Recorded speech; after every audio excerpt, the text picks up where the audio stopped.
When life's road looks beyond repair, Milton can sort it out. He's got a bag for your Malden air. Troll, make the whole world shout. He got my Bluetooth working. He degreased my bicycle chain. He banned celery from Norway. He circumnavigated Michael Palin on TV.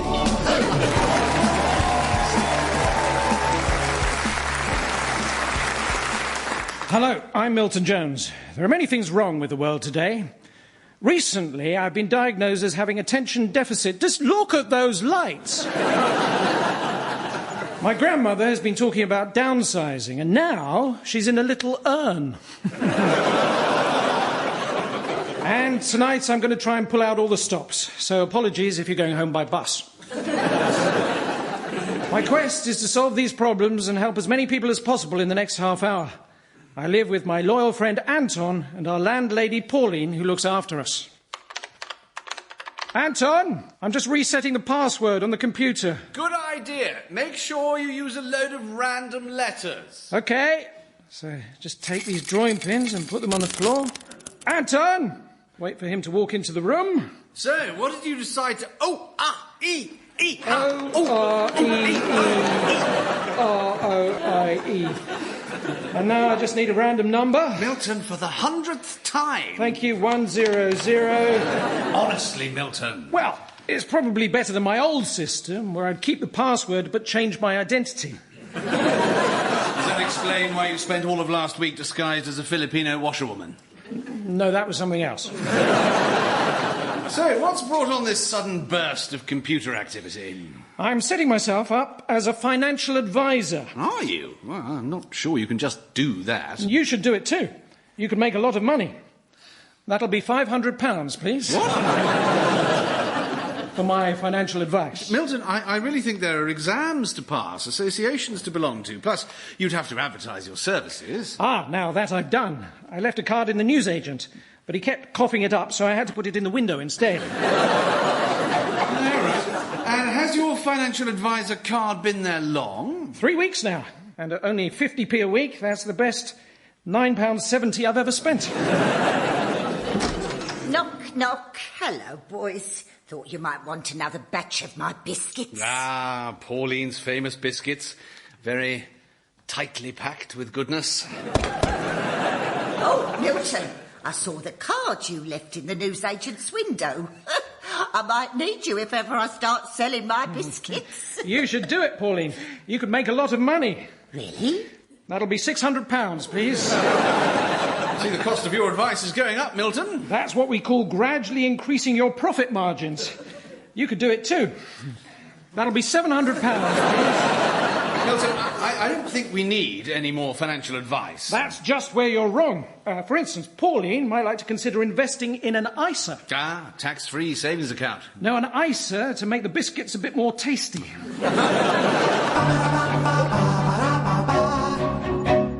Behind every great invention lies sound financial advice. Who knows what the future may hold? But I often wonder how a history programme in 500 years' time might look back on the jobs we have now. The history of the world with hindsight in 1,000 objects. Number 97, the human statue. I'm here with renowned historian Sir Milton Jones the 14th in the Museum of the 21st Century, and we're standing in front of a life-size silver statue of a man. So, Milton, what happens here? Well, Felicity, here's a coin from the time. Try putting it in his little tin. OK. Oh, he winked at me. Yes. So this is some kind of mechanical device? It's actually a kind of busker. At first we thought they were mechanical too, until we dismantled one and... Well, the less said about that, the better. You mean he's still alive? In a way. Standing still all day slows their heartbeat right down, like a seal when they dive deep in freezing water. We actually thought they were related until we submerged one for several minutes and, well...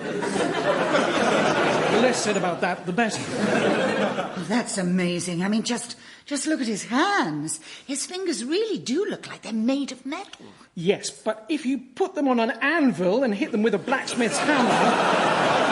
The less said about that, the better. So, how did this whole fad start? Apparently, they were invented in the 1970s by an out-of-work actor in Covent Garden, London. Wow. And is there a statue to commemorate him?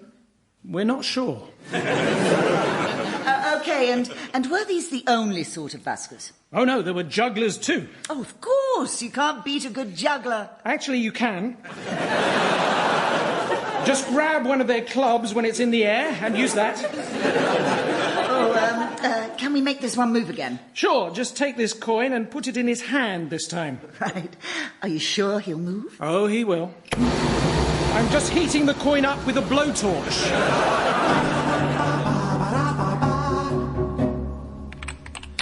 Ah, Milton, I see you're getting a head start on all your financial advisor admin. Got to do the important things first. But is there any reason your guinea pig is tap dancing on the table? His name is Monty, and please just leave this to the experts. I'm sure that's very good advice. Yes, that'll be £900, please. Of course it will. Ah, my first customer. Yep, come to see Milton and Brian Higginbottom. I saw the advert in the newsagents. It was stuck in his teeth for quite a long time, wasn't it? No, I run the traditional bakers on High Street. Eccles cakes, Bakewell tarts, lardy cake, and some posh stuff. La-di-da cake. Happen. So, how can I help? Well, problem is, everyone's had their heads turned by that fancy new Swedish bakery, opened right next door to mine. Ah, yes, run by Frida Karlsson. I do recommend her dark, all-grain rye and hazelnut bread. Yeah, I added a new loaf to my range the other day. Split tin, bloomer, sourdough. Brown. I see.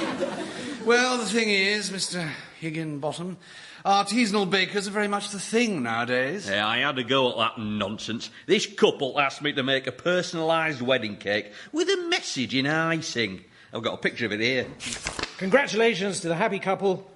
I give it 2 years. I think I'm starting to see the problem.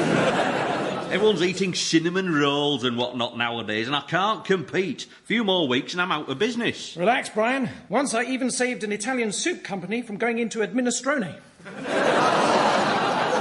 So what do you advise? Well, I've been going through your bank statements here and... My statements? How do you get those? Your bins. Milton? You were going through the bins at the back of the bakery looking for bank statements? No, I was looking for donuts. Well, if you're going to throw away documents, I'd recommend a shredder. I had one, although it kept breaking. Yes, around about the time I started making lots of coleslaw. But what am I going to do about my bakery? Simple. You need to modernise. Take out a loan to buy new machinery. Programmable ovens. Well, I'm not sure about all this technology. No? Well, take a look at this. A tap dancing guinea pig. Good, isn't it? I'm in. The bank approved the loan to modernise Brian's bakery. I wasn't surprised. I remember the time I applied for a loan for my knitting business. I didn't think I'd get one, but when I turned up actually wearing one of the balaclavas... When Brian's new high-tech equipment arrived, I gave him a hand installing it. Blooming heck. This is all a bit fancy. Don't worry, it's just state-of-the-art catering equipment. Here, sit at the controls. Looks like something out of Star Wars, if you ask me. Nonsense. Now I'll just fire up the baking command computer, engaging pastry mixers, Right. engaging dough cannons, and your mission is to fire the icing nozzles at each hot cross bun that comes at you. But... Here they come!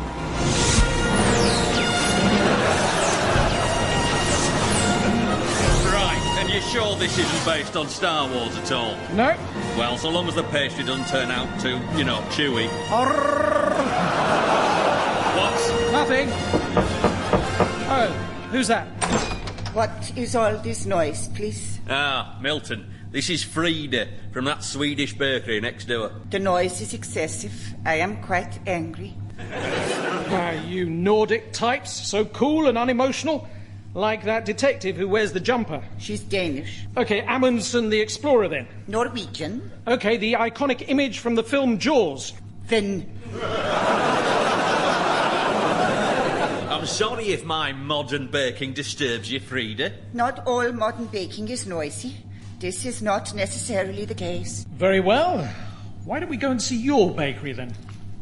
And so, Frida showed me next door. It was full of retro leather furniture and brushed aluminium. The sort of place that attracts pretentious artisan types in loafers and caftans. Oh, hello, Anton. I can explain. Try these buttercrust rolls. That will be £19.80. And given that they're completely handmade, I think that's a bargain. Handmade, eh, Frida?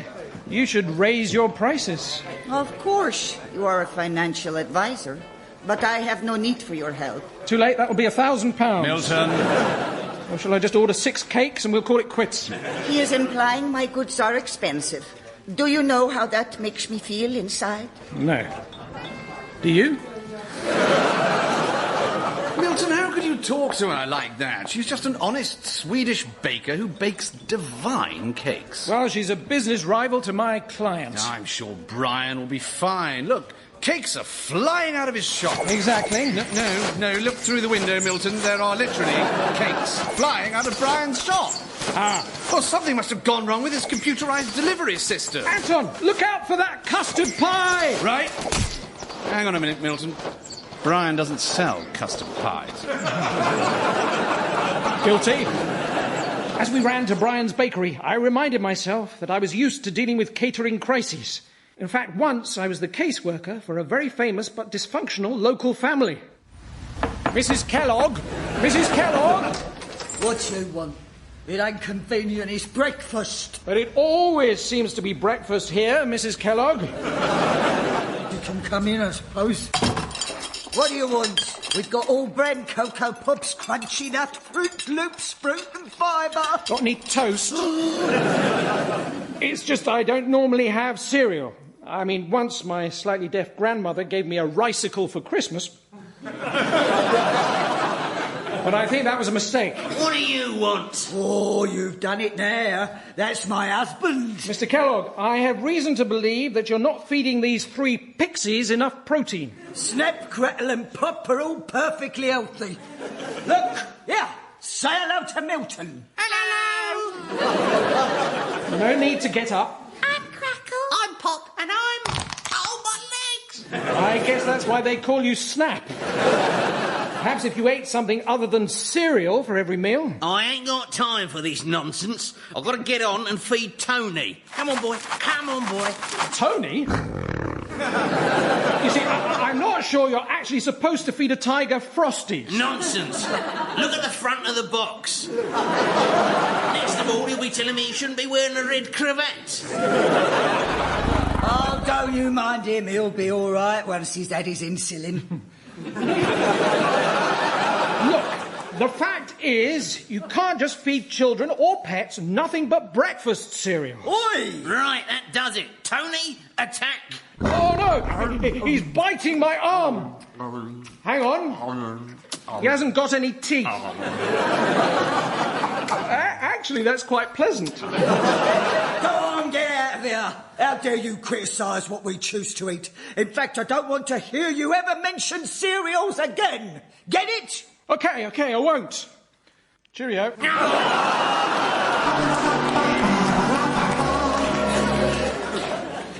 When we got to Brian's bakery, the machines were still malfunctioning.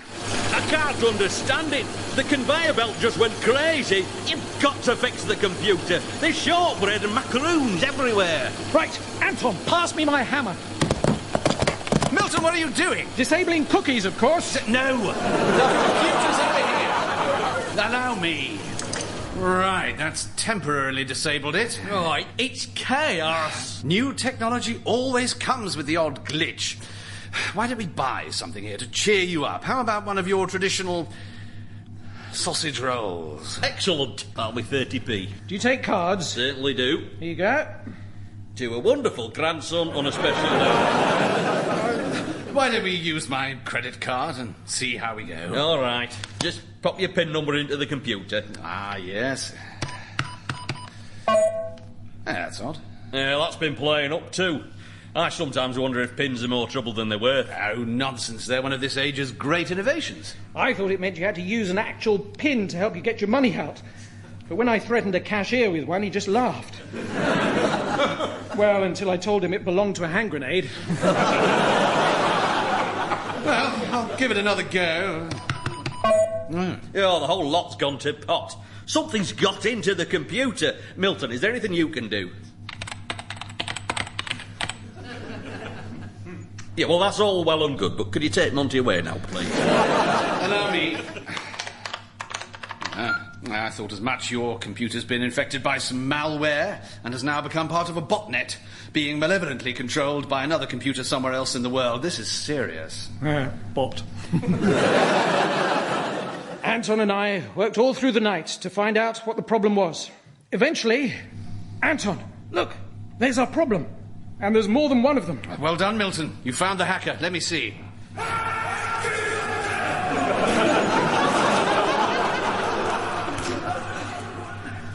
Right, well, that's just the New Zealand rugby team. Here you go, you two. I brought a few of my leftover cakes to keep you going. Any luck? No, not so far. Wait a minute, Brian. I think someone's been doing more than just tampering with the conveyor belt software. Look at what the icing says on that cake. Happy birthday, Barbara, 33/28/96. Well, that looks like a bank sort code to me. Either that or Barbara's a very unusual shape. The cakes are covered in people's bank details. Oh, heck. And as someone professionally involved in the finance industry, I'm appalled by this. I mean, this bloke's details are everywhere. Poor old Nat West. This is terrible. Brian, these cakes are riddled with personal financial information. Have any of them left the shop? Of course, they've gone to all parts. Loads of them. Somebody's trying to ruin me. And look at these biscuits. They've all got 4 digits on. Well, they must be the numbers for the cards. Brian, you're a genius. Chocolate chip and pin cookies. The hacker used Brian's cakes to reveal everyone in the town's bank details. We needed help, and fortunately, Anton had a friend who was a banker and dealt with millions of pounds every day, which was a bonus. We met at Frida's Swedish Cafe. Ah, Anton. Thought I'd find you skulking in here. Timothy, this is Milton. Good to meet you, Milt. I'm Timbo. Used to play something resembling rugby with this girly la-la Anton. Oh, Timbo. Ah, firm handshake, Milty. Good stuff. You can tell a lot about a man by the way he shakes your hand. And I'm guessing you're... Carrying a guinea pig. So you are. Good job. Thought you were one of the hairy palm brigade. Timbo works for the Bank of England. Guilty as? Yeah, I'm from the Regional Emergency Cash Flow Division. You know, whenever there are probs with the old currency, in goes Tim. That must be fascinating. Roger that. Just got back from Bristol, actually. A gang of con men had flooded the local shops with chocolate money. Golly, what happened? Went into meltdown. What? Nothing. Well, the banks have cancelled everyone's credit cards. Right, that is serious. What is it? Meltdown! But look, the town is in trouble. Gosh, yes, yeah, bad news, frowny face. New cards won't be issued for 3 to 4 weeks at minimum. 3 to 4 weeks? Everything's weighted in favour of the banks. It's the little people I feel sorry for, like poor old Nathaniel West. Cinnamon rolls and coffee. Oi, oi. Scandi girl at 6 o'clock with a lumpy jumper. Yeah, Frida, thank you. How do you make these rolls so airy and light? And I see you serve chocolate mousse. How do you get them to stand still while you smear Nutella on their ankles? I am now making the Swedish noise for laughter. So that's 4 rolls, 3 coffees, £73.80. Bargain. Allow me to get this, Timbo. Oh, wait, I don't have enough cash. Well, there's your Johnny cash flow problem right there. No credit, resort to cash, not enough cash in the system to go round, ring of fire, epic fail. So, we have a problem. Telling me. So what usually happens round about now is you start to get raised voices in shops. Well, I haven't got a £10 note. What am I supposed to do? Pretty soon, that leads to rioting. Police rock up, all sirens blaring. Then bricks start getting thrown. Before you know it, someone's chucked a Molotov cocktail. Oh, what's that? It's a prawn cocktail. They didn't have the cash to put the petrol in it.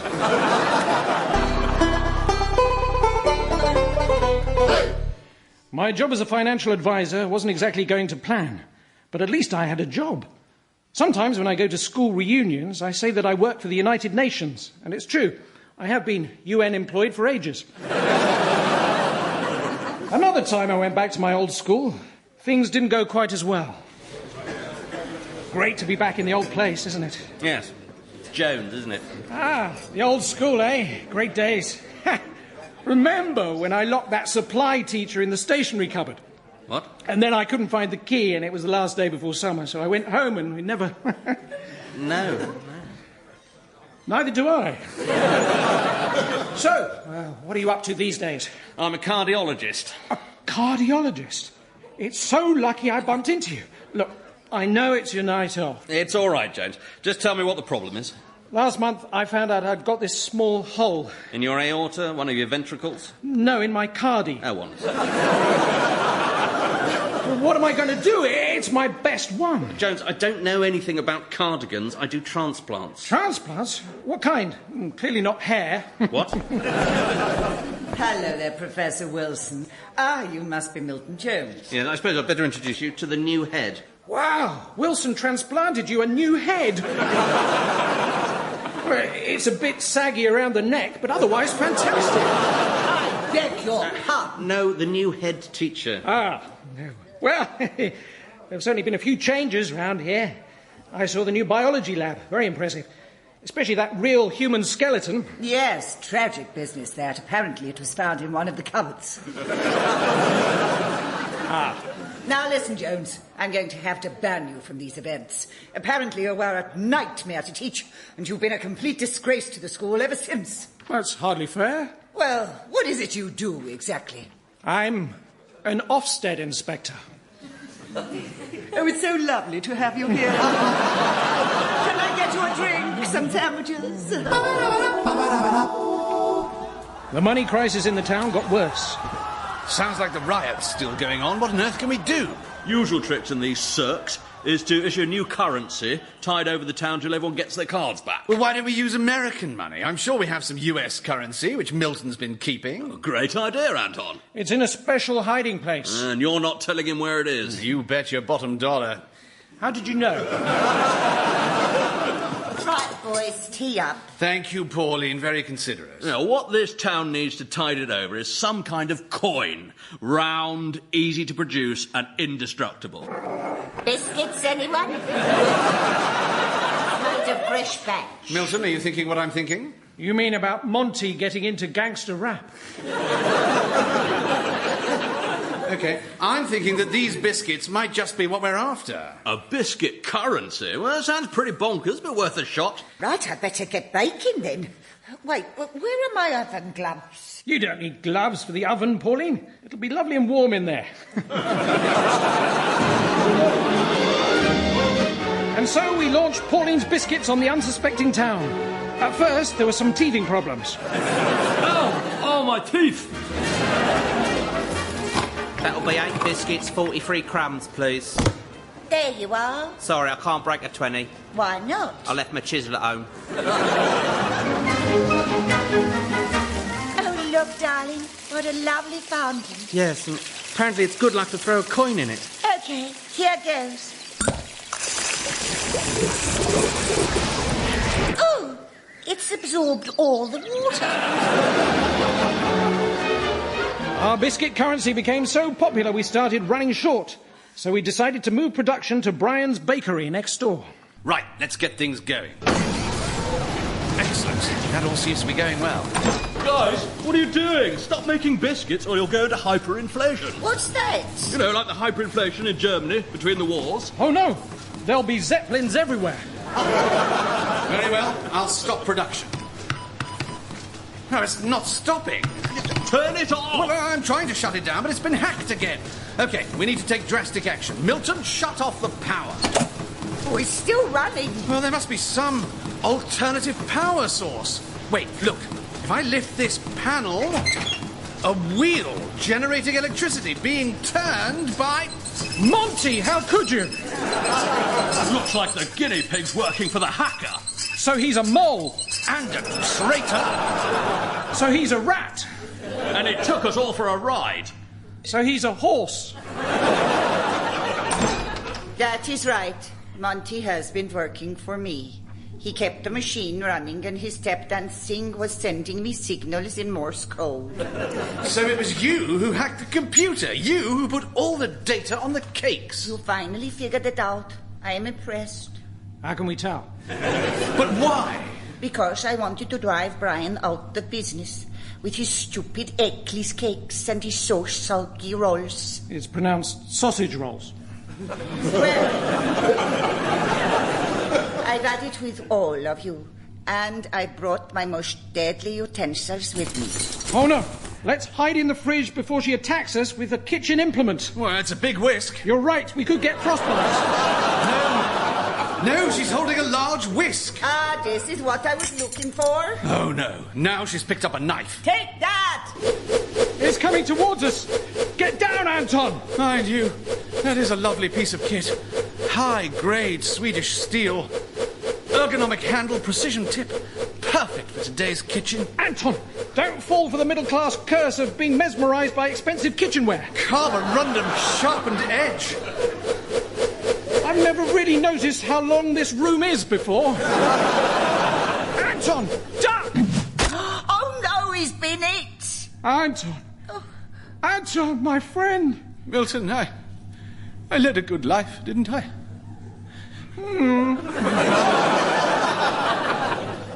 Wait a minute. Oh, I'm fine. It actually hit me square in the wallet and embedded itself in the emergency biscuit I keep in there in case I need to use a phone box. Frida, don't move. I've got something handmade by Brian earlier, and I'm not afraid to use it. Milton, put the bun down. You're right. It could go off at any minute. In fact, it probably went off a long time ago. Frida, much as I love your Äppeltarte and Mandelfilding Ochtoschke, you must leave this place. We're never ready for your culinary sophistication. And I let my emotions get the better of me. Did you? Even if you forgive, I will never forgive myself. Frida, just close your cafe and return to Sweden. Start a new life with people who appreciate what you're doing. You owe us nothing. Thank you, Milton. That is good advice. That'll be £10,000, please. That was Thanks a Lot, Milton Jones, starring Milton Jones, Tom Goodman-Hill, Josie Lawrence and Dan Tetzel. It was written by Milton Jones, James Carey and Dan Evans, and the music was by Guy Jackson. The producer was David Tyler, and the programme was a positive production for the BBC.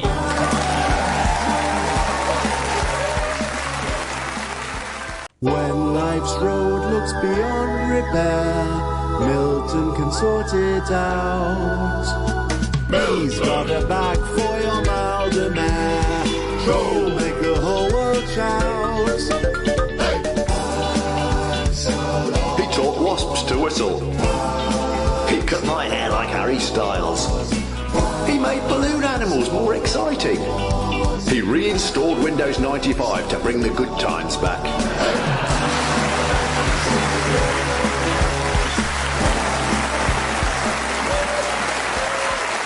Hello, I'm Milton Jones. There are many things wrong with the world today.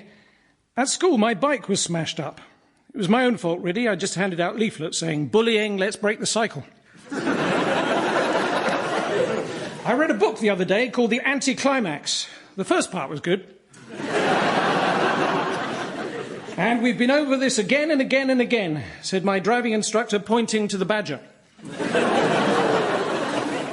My quest is to solve these problems and to help as many people as possible in the next half hour.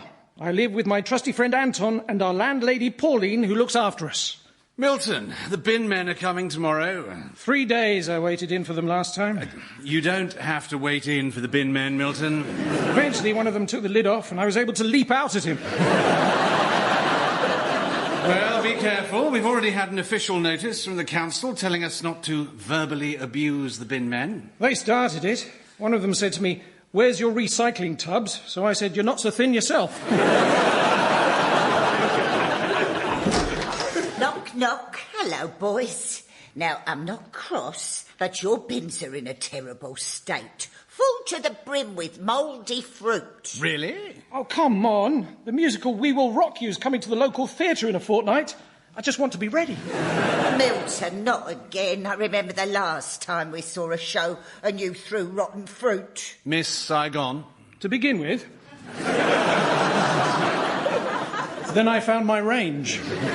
Well, I'm telling you to put that bin outside. Oh? I've only just worked out how to harvest my mulberry bush without getting distracted on a cold and frosty morning. Get rid of it. Pauline, fret not, for I shall carry it out to the... It's really rather full, isn't it? And I've swallowed a bit of bin juice. Oh, you poor thing. I say, you know what? That's not bad. Maybe all those old mulberries are fermented. Yes, Milton, it has a rather pleasant, flowery aroma. That'll be the bouquet. That is indeed the correct terminology for wine. Well done. No, I'd put an old bouquet of flowers in the bin. It was returned to me by a girl on Valentine's Day. Oh, Milton, you poor love. Well, I've got discount on a personalised wreath at the florist's. Unluckily, the girl's name wasn't Grandad. Yes, it's very acceptable. It's, okay. It's pronounced okay. Yes, I'm getting, leather. Probably because I was treading the mulberries with my shoes on. Right, and, hints of caramel. That'll be my emergency Twix that I'd wedged into the top of my sock. Right. Here, let's have a taste. Oh, blimey. Oh, that's strong. Oh, I'm getting plastered. That could be one of my plasters. I took my socks off in the end. Looks like you've got a gift for winemaking, Milton. Perhaps we might be able to make a bit of a go of this. We just need to do a bit of research, visit somewhere that the very best wine in the world comes from. To Wetherspoons. I like the idea of making my own wine, returning to a time when things were simpler. Things are so complicated today. It makes you wonder how a history programme in 500 years' time might look back on the age which we live in now. The History of the World with Hindsight in 1,000 Objects, number 97. I'm here with renowned historian Sir Milton Jones the 14th to examine another artefact. Now, tell me, what do we have here? Well, Felicity, it's what appears to be a printed sheet folded 3 times across its width. And you can see it bears intricate markings that on examination seem to make no sense whatsoever. So what is it? We believe it's a leaflet explaining the tariffs of an energy company. Wow. And could you remind us again what you mean by tariff? There is no direct translation. And can we date all of this more specifically? Well, it's from an age where the energy companies ruled the UK. Apparently drawing their awesome strength from sacrifices made to their gods of winter. Sacrifices? What of? Pensioners. That's terrible. These companies did provide heating, of course. Through a national grid of gas and electricity. That's a common misconception. Look at these inscriptions. Dual fuel carbon offset? What does that mean? Totally baffling, isn't it? Off-gem approved billing period? Can you feel your temperature rising? Yes, I can. I mean, that's amazing. I'm going to have to take my cardigan off. And what about this one, meter reader? Now, we think that refers to the actual person who read the data on site, who was only about 3 foot tall. Really? They bred them that size to be able to get into understairs cupboards. Gosh. Now, here we have an actual boiler from that period. Oh, wow. Does it work? Sadly not. Which is odd, because we believe it was covered by the Fast Response Service tariff. Come to fix your boiler, love. Welcome, time traveller. I don't understand. Someone must have called you over 500 years ago. Yeah, M25 is absolutely solid. Tell you what, though, I'd love a cuppa if you're brewing up. So we decided to set off for Spain to visit a working vineyard. In the meantime, I couldn't help think to myself how strange it was that my dad's answer to everything was alcohol. He didn't drink, he was just very bad at quizzes. Back in England, Anton found the perfect place for us to start our Chateau Milton, the disused cellar in a local abbey. I'd been to a priory before. Well, I'd been to the priory. My doctor had recommended I go there after I'd told him I was on 65 units a week. Little did he know I was actually eating kitchen furniture. Come in. You must be Anton. Yes, hello there. Lovely to meet you. Milton, you remember I was telling you about that old ruined abbey? Nice to meet you, Abby. Sorry, Anton can be a bit rude sometimes. No, we're in an old abbey. This is my friend Zoe, the abbess. This abbey used to make its own speciality liqueur. Yes, and it'll be lovely to have all this equipment put to use again. It was such a shame we had to stop making it. Yes, I heard that under EU regulations you had a problem with some of the ingredients. There was arsenic in it, apparently. A few tiny traces. No, it was 50-50. They're so picky about ingredients. I invented a minestrone recipe once that had a lot of trouble with red tape. Really? Yes, apparently it's a choking hazard. Well, there's the barrels and the wine press, and I'll leave you to get started. I have to go to Vespers. The scooter repair shop. No, Milton, she's referring to one of the offices of holy worship that occur throughout the ecclesiastical day. No, I have to get my scooter fixed. Thanks a lot. Hey! The Abbey was in a lovely part of the country. It reminded me of the many bird-watching trips that I've led to help people appreciate nature near where they live. Right, thanks for coming, everyone. That's right. Now, as we all know, the greatest threat to birds these days is experimentation with their shape through genetic modification. Is it? Surely we've all had those emails that start, "Sorry for the round robin." Are they really to do with GM birds? Must be. And the culprits don't care who knows about it, given the number of people who seem to be copied in. Oh, that's a cuckoo, isn't it? Yes, and listen, he has absolutely no idea what time it is. Now, everyone, there are a few things that can make bird watching more fun. A notebook, a pen, and one of these, a ball of bacon fat with nuts and seeds squished into it. Oh, to leave out for the sparrows. Yeah. You can do that if you want. Right, I'll just get rid of this. You shouldn't really just drop that Tesco bag. It's fine. You see, there's actually a bird that uses them to make its nest, yeah. The carrier pigeon. Now look at those birds go! Off to Africa for the winter. Africa? They've just gone west. Of course, to Heathrow. You don't know anything about birds at all, do you? Of course I do. Here's something for a start. An owl's head can rotate through 380 degrees. Really? Well, that's all the way round and a bit more. I didn't say they liked it. But it's by far the best way to practice getting the lids off pickle jars. You're a fraud. We're going. No, you'll miss something amazing. What? The complimentary lunch. Big deal. And witness an adult feeding some young. Oh, really? They regurgitate the food into their mouths, don't they? They do, and that's why I ate every one of your packed lunches before we set off. Now gather round, everyone. Thanks a lot. Thanks a lot. They said it was impossible, but our vintage sparkling wine was ready in 3 weeks flat. So we started again, and the next batch was a lot more bubbly. And so Anton organised a wine tasting evening in the Abbey. Well, Milton, all seems to be going well. What a fantastic turnout. Oh, mind you, people will do anything for a free drink. I know I will. Although I probably won't enter a marathon again. Wait. Look, over there.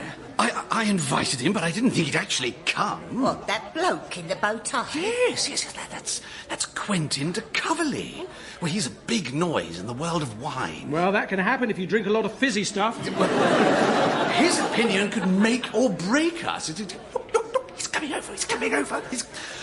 Quentin, thank you so much for being here. Well, one does what one can for the small, unimportant producers, I suppose. Now, tell me about your grape. We've got more than one. Yes. Well, why don't you have a taste, Quentin? Thank you, Anton. Yes, an interesting blend. Mostly mulberry, yes, grown on a south-facing bush on a mild incline. Yeah. That's impressive. And the flavour is okay. pronounced oaky. And we're done. Milton, he's supposed to spit, not you. Sorry. Well, what do you think? I don't know. It has a good sparkle. How did you achieve that? Oh, I can explain that. Yes. We add the bubbles using a traditional technique first pioneered in the 70s. A soda stream. An original one, mind. And I gave it a proper once-over with Domestos when we got it back from the boot sale. Well, do you know, I think it's rather fun. The whole fruit wine fizz thing may be just what the market needs. Oh, that's marvellous. Well, if you like it, why not complete the fruit wine experience by helping us tread a new batch? Well, OK, why not? Could be jolly. Milton, do you think that's a good idea? I'm in here and start treading these. Righto. Yes. For added flavour, we've left the skin on the fruit. Excellent. And what kind of wine is this going to be? Banana.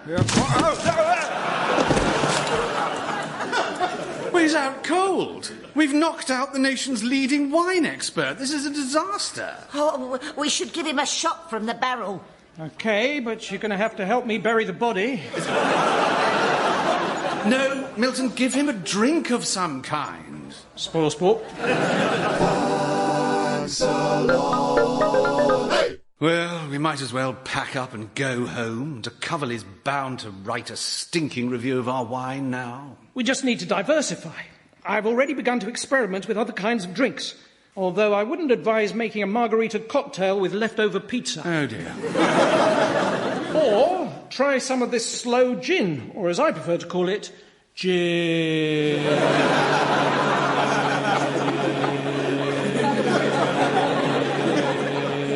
No. Well, I suppose gin is a growing market. And what's this?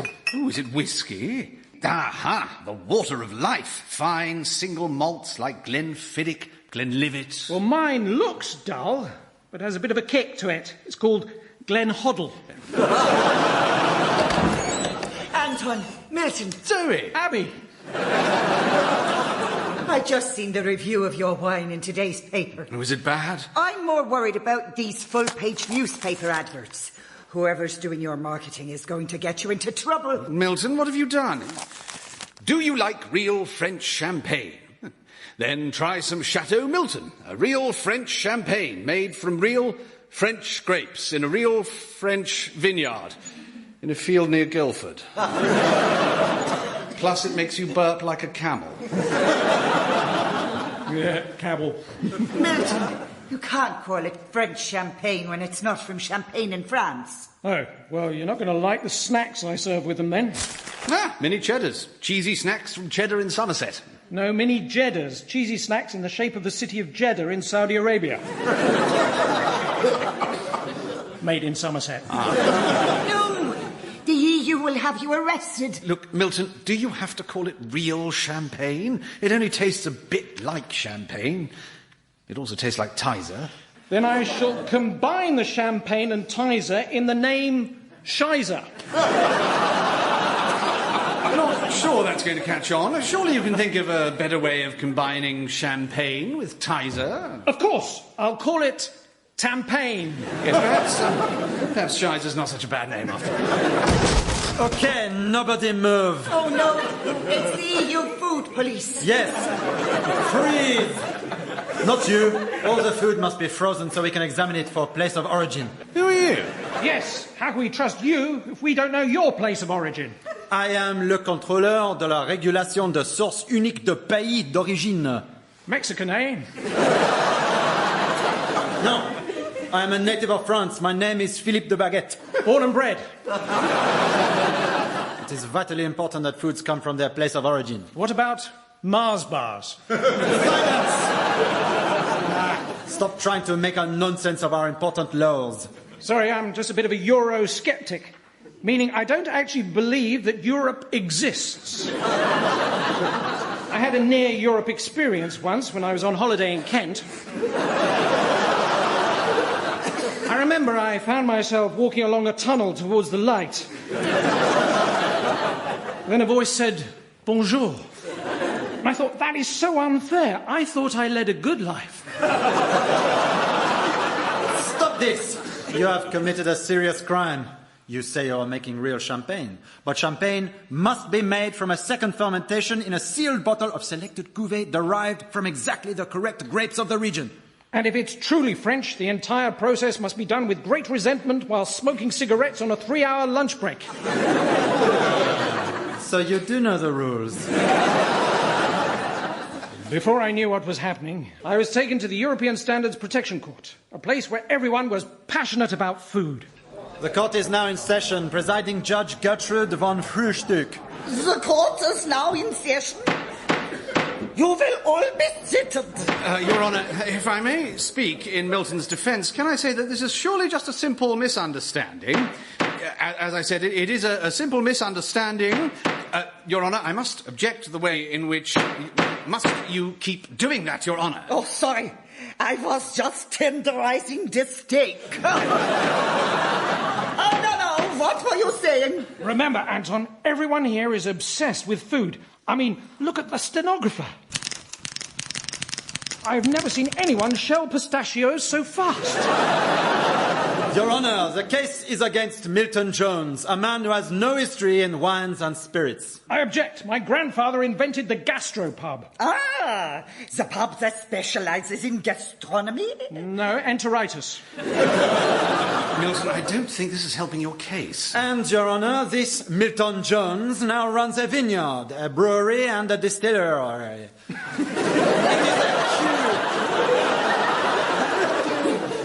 It is a huge operation.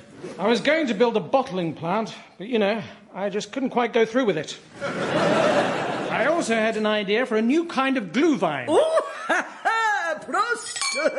Oh, not bad. And wait till you try this one. Oh, Milton, what's happened? What is that? Super glühwein.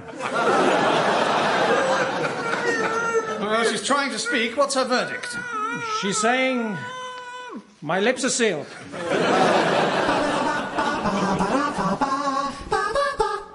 And so the judge sentenced me to 10 years in a high-security prison run by the European Food Agency. Security was tight, and the menu was strict. But soon after arriving, I accidentally overdosed on beans and sprouts and was immediately put in solitary by the other prisoners. But it was no picnic in the cooler. That type of food was kept in the other fridge. It was tough in that prison, and I wasn't sure how much I could take until one day another inmate arrived that I recognized straight away. Anton, what are you doing here? Well, I tried to come and visit you, but it was just impossible to get a table. Apparently the food here is amazing. You say that, but last night we had to eat in our cells. I chose the stone-baked Italian pizza with parma ham, olives and artichokes. Well, that doesn't sound so bad. But when they slid it under the door, all the toppings came off. Don't worry, I'm here now. So how did you get in? Easy. I just sold this clearly fraudulent Worcester sauce. Try some. Oh, you're right. It distinctly tastes of Hereford. They were prepared to let me off with a warning until I showed them I'd committed surely the greatest food crime of all. Not? Yep. Cooking with tofu. And so Anton came up with an escape plan that was absurdly simple. In 2 days' time, it was due to be the hottest day on record. And so we planned to hide in a giant souffle that would bake in the sun, thus rising high enough to take us over the level of the perimeter wall. How I didn't think of it, I'll never know. But how to get hold of the ingredients? All I was doing day after day was looking through the prison bars. The smoothie bar, the wine bar, the juice bar. But the coffee bar was run by the jailer's daughter, and I seemed to have caught her eye. Oh la la. You must be the one who made the illicit champagne. The one they call the Champagne King. So what if I am? Anyway, I need to get back to my bootleg hooch. Oh, you're making illegal spirits inside this very prison. How exciting. That's nothing. My great-uncle even made illegal spirits on Mount Everest. Have I ever heard of him? Sir Edmund Distillery? Please, may I try some of your illicit drink? Quick, while the guard is not looking. Try this cognac. Ooh, it looks amazing. Yes, but it has no real content. I call it my Russell brandy. And here is your coffee. I have drawn a little heart shape on the foam. I will keep it always. Every time I stir it like this, I will... Oh, it's gone. Milton, do you think you would love someone from my country? I know French ways do not come naturally to you. Au contraire. I went on a French exchange once. I stayed with a boy who wore a beret, sold onions, and pretended not to speak English. He came from the tiny village of Cliché. And so Lorraine agreed to get us all the ingredients for the soufflé. And soon the day of the escape arrived. Right, Milton. Now, we have to avoid the prison guards. Thought of that. As they're French, I thought I'd disguise myself as a huge bar of soap. Milton! That's just a crude xenophobic stereotype. No doubt spread by those cowardly Italians. The sun's feeling pretty warm now. Let's get to work. Flour, eggs, and milk. We put all the ingredients for the giant soufflé in this huge container by the wall and waited for the hot sun to do its work. Milton, it's working. Now, let's climb into the giant mixing bowl and wait for it to rise. Milton, wait. Lorraine. Please, Milton, take me with you. Quick, take my hand. Milton, I'm not sure the soufflé can take the extra weight of another person. And I can't quite believe I just had to say that sentence. I cannot reach. You are too high up. Wait a moment, we're starting to drop. What's going on? Someone's opening the prison door before the soufflé's ready. Oh, no! The giant escape soufflé has been ruined. Again, I can't quite believe it. And all because some thoughtless idiot opened the prison door. Wait a minute, here's our chance. Yes, of course. I can nip out of the wide-open prison door and get some tools so we can dig a tunnel. Or we could just escape through the wide-open prison door. Eh? Once I'd finished digging the tunnel, and Anton had explained to me the whole door thing again, we made our escape and eventually arrived back at the Abbey, where I was keen to ask Zoe if she thought that Bob Monkhouse should actually have been called Bob Monastery. Well, it's great to be free again.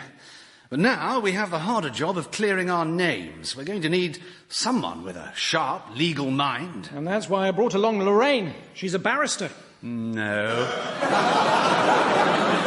Barista, Milton. Exactly. She can make us a coffee and help us think of someone with a sharp legal mind. Is that why you brought me here? Just so I could make coffee? Making coffee's a vital part of a vital industry. I worked for years in Starbucks as a lifeguard. Really? It was a safety requirement of some of their larger cups. So many drowned.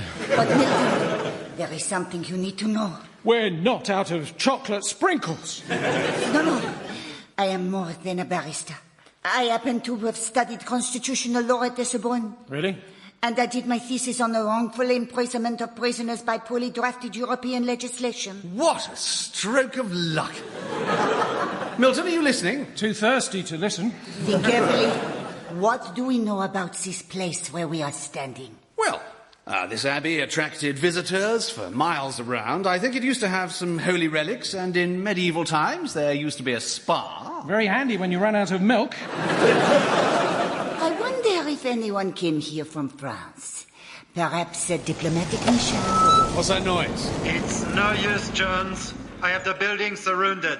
It's Philippe de Baguette. Come out with your hands up.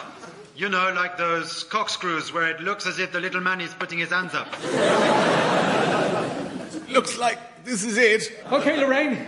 Let's just have one last coffee. I found some filter paper behind one of the barrels. Milton, that's not filter paper, that's parchment. And do I see the word champagne? Oh, give it here.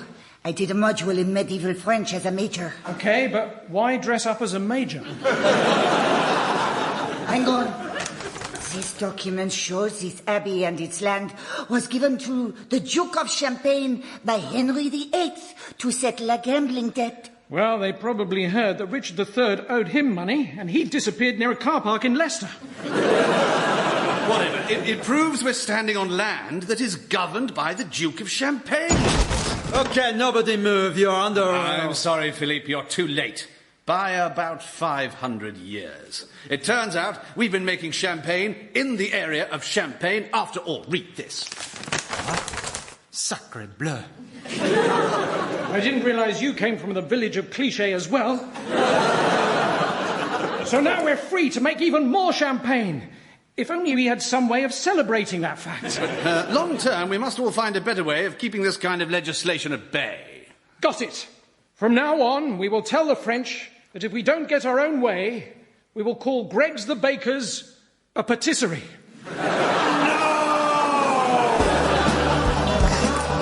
That was Thanks a Lot, Milton Jones, starring Milton Jones, Tom Goodman-Hill, Josie Lawrence and Ben Wilbond. It was written by Milton Jones, James Carey and Dan Evans, and the music was by Guy Jackson. The producer was David Tyler, and the programme was a positive production for the BBC. When life's road looks beyond repair, Milton can sort it out. He's got a bag for your Maldemare, so make the whole world shout. He deep cleaned my guttering. He showed me where to park in town. He turbocharged my wheelie bin. He put all the vegetables at Sainsbury's into alphabetical order.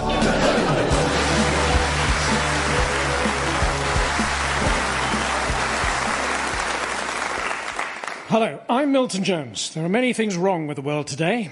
If a Welshman says, "This is my fantasy," he might just be talking about his fizzy drink. During the war, my grandfather broke the Enigma code machine. And the other day, I saw sheep pole dancing in a kebab shop. My quest is to solve these problems and help as many people as possible in the next half hour. I live with my trusty friend Anton and our landlady Pauline, who looks after us. Ah, good morning, Milton. I see you're preparing a splendid morning repast with your customary culinary flair. What a smoothie. Well, I like to think I have a certain style. No, look, I've just made a smoothie. May I try it? That's interesting. Go on. People keep criticising, saying I should throw the towel in. What's in it? A towel. At least it's got vitamin C in it. Oh, really? It was an orange towel. I suppose it's got lots of fibre, so that's good. Milton, have you seen that manky old tangerine rug that the cat sleeps on? Would you excuse me? Well, on the plus side, that means I still have my nice orange towel, and it's time for a trip to the Lido. Ooh, shall we all go? Actually, I've done 20 lengths already this morning. Only stopped because I kept banging my head on the taps. Oh, you're just cross because you've been banned after you got into that fight with that bloke. Well, he was breaking all the rules at once. What, no eating, no smoking, no ducking? Yes, he was eating a smoked duck sandwich. Well, I'm sure they'll forgive you if you promise to behave yourself. I know. I'll show I'm sorry and that I know how to behave safely by making everyone sandwiches by the edge of the pool. Won't they get soggy? I'll bring the toaster.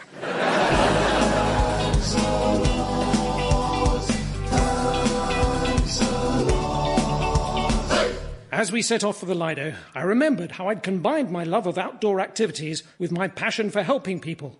Like when I was in the Arctic, making my extreme survival TV show called... Can You Survive with Milton Jones?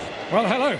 And this is fantastic. I'm with Colonel Charles Napier, ex-SAS, and we've just landed in the middle of the Arctic. So, Milton, the first thing we need to do is get our supplies from the helicopter. Actually, I told them to go.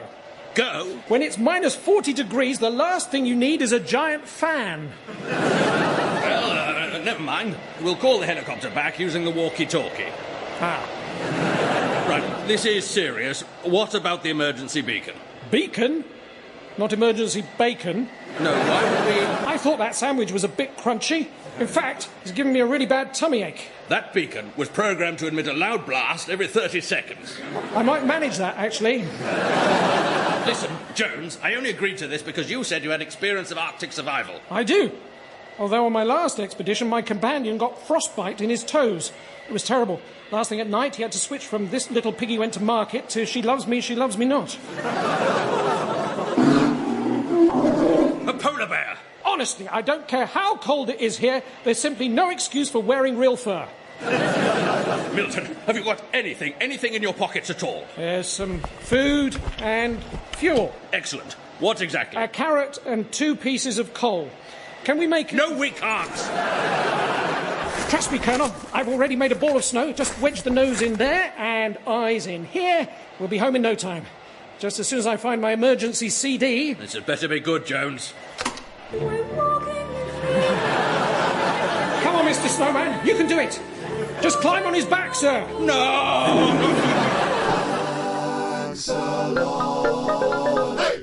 Here we are, then, outside the Lido. Hang on, someone's putting a lock on the gates. Excuse me, what's going on? Apologies for any inconvenience caused, but we are actioning, as of now, the immediate termination of this aquatic facility. Ah, fantastic. You have no idea what you just said, have you? Not really. She's closing the pool. Oh. Said closure by order of the council owing to fiscal shortfalls in year-on-year revenue. I like squirrels. The council must have run out of money. Thanks for translating. Now, look here. This is quite unacceptable. It was bad enough you shutting the library. I remember. As soon as we marched in, all the staff went shh. Then we had to go home and rewrite the placards in lower case.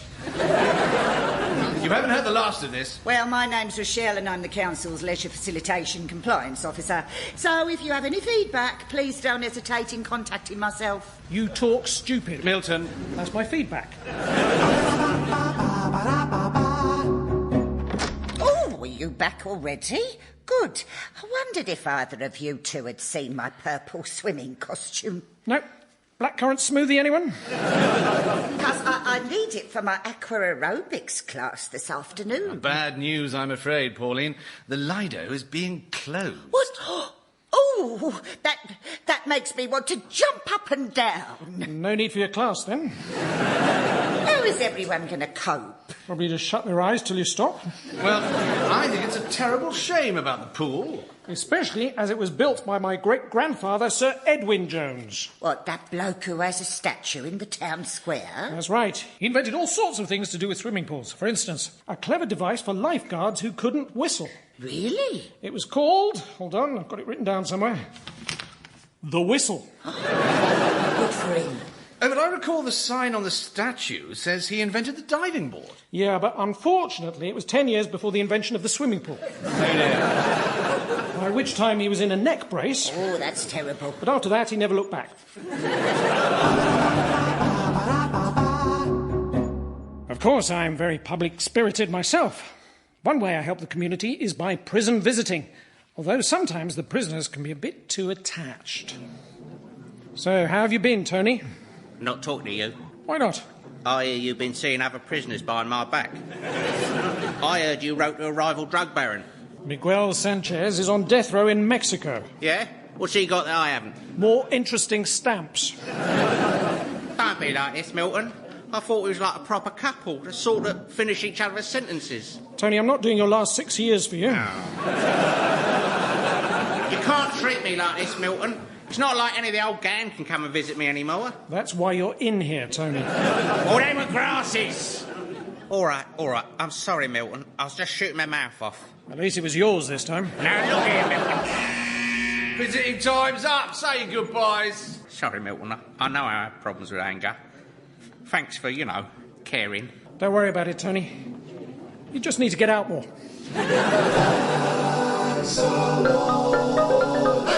When we got to the Lido, the gates were still locked.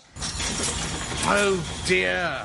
No, it's all right. I know Terry, the caretaker. All right, hold your horses. I'm coming. Just put me fag out. Hello, Terry. Pull him, old girl. Good Lord, he must be the most wrinkled man I've ever seen. He probably just spent a lot of time in the pool. Maybe he's only 27. All right, Terry. This is Anton, and this is Milton. Oi!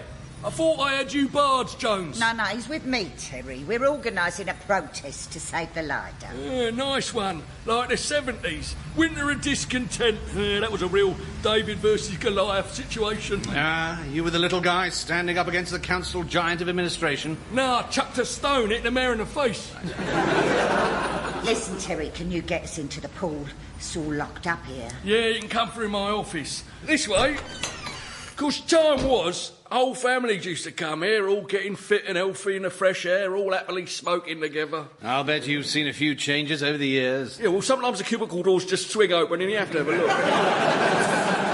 Still, I'm sure you've done your level best to keep this place in full working order. Yeah, which reminds me, Milton, I found some of your mouldy old swimming trunks caught in the filter. It's just I hadn't cleaned them out for months. Fresh coffee, anyone? No, thank you. Yeah, they were so covered in bacteria and fungus they had to be especially disposed of. People turn up in those suits to protect them from contamination. Ah, the orange biohazard onesie. Particularly useful for jumping the queue in supermarkets. Just keep shouting through a megaphone, there's nothing to be concerned about. You know what? We all ought to have a laugh, stick for old time's sake. Ah, that's a nice idea. I'll get my armbands. Good idea. Dress up as a Nazi. Show the council what you think of them. Armbands? Can't you swim, Anton? No, not since that traumatic event a few years ago when Milton and I were on holiday. I wanted to go somewhere with nice food, you know, both Moorish and delicious, so we went to Mauritius. I wanted to go scuba diving, but unfortunately Milton had brought the wrong gas tanks. It was nitrous oxide. Still, you laughed about it afterwards.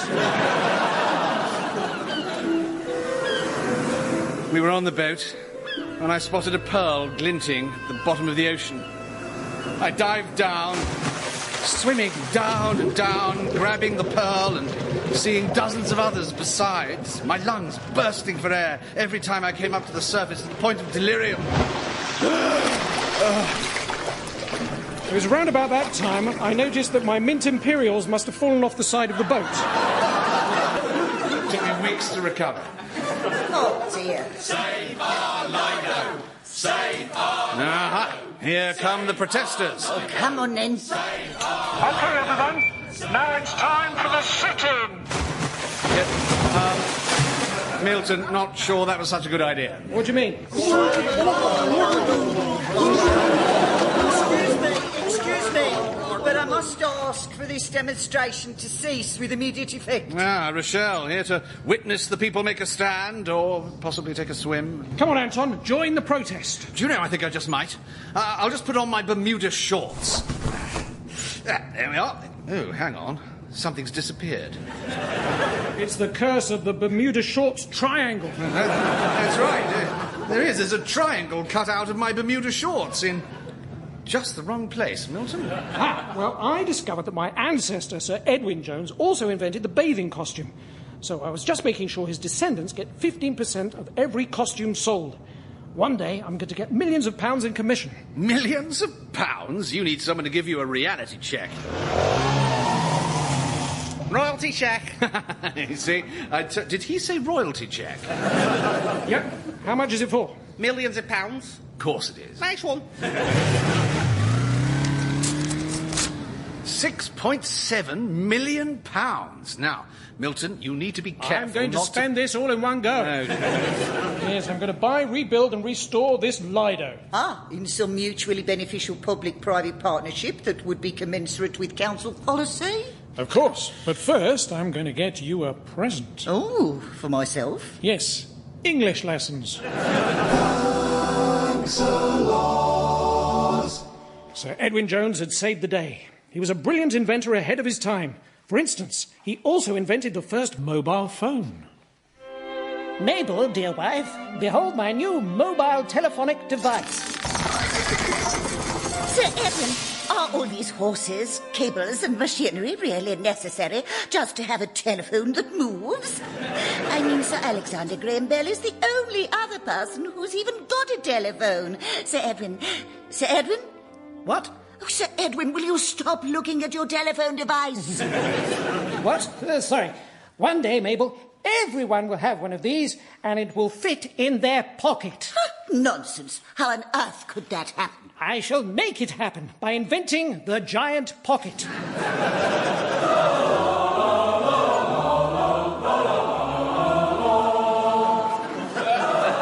What's that? The telephone device is ringing.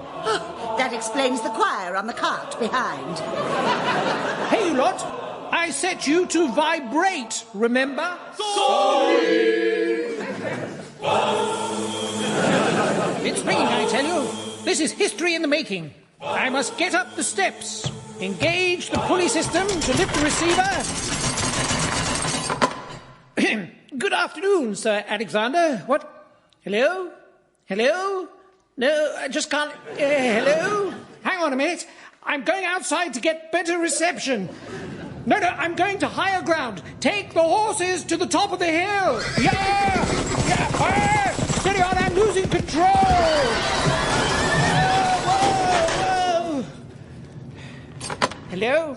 Who is this? What? Yes, I have been involved in an accident at work.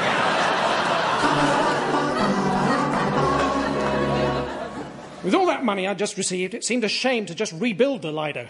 I decided to create a whole new complex. I showed Anton a model.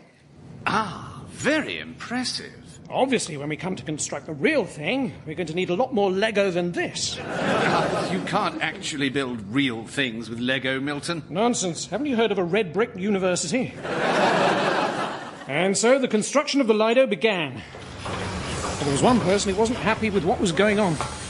Ah, Terry. Listen, I've been having a look at the plans. What's this bit, labelled just for Cockneys? That's the special ducking and diving pool. Oh, really? I see they've almost finished the flumes in the adventure play area. You could relax fine as it was, all squashed into one murky pool, surrounded by nice, healthy concrete slabs. But look, Terry, you've got all kinds of coloured pipes with varying degrees of curvature, and yeah, they don't look very sturdy. Where are they from?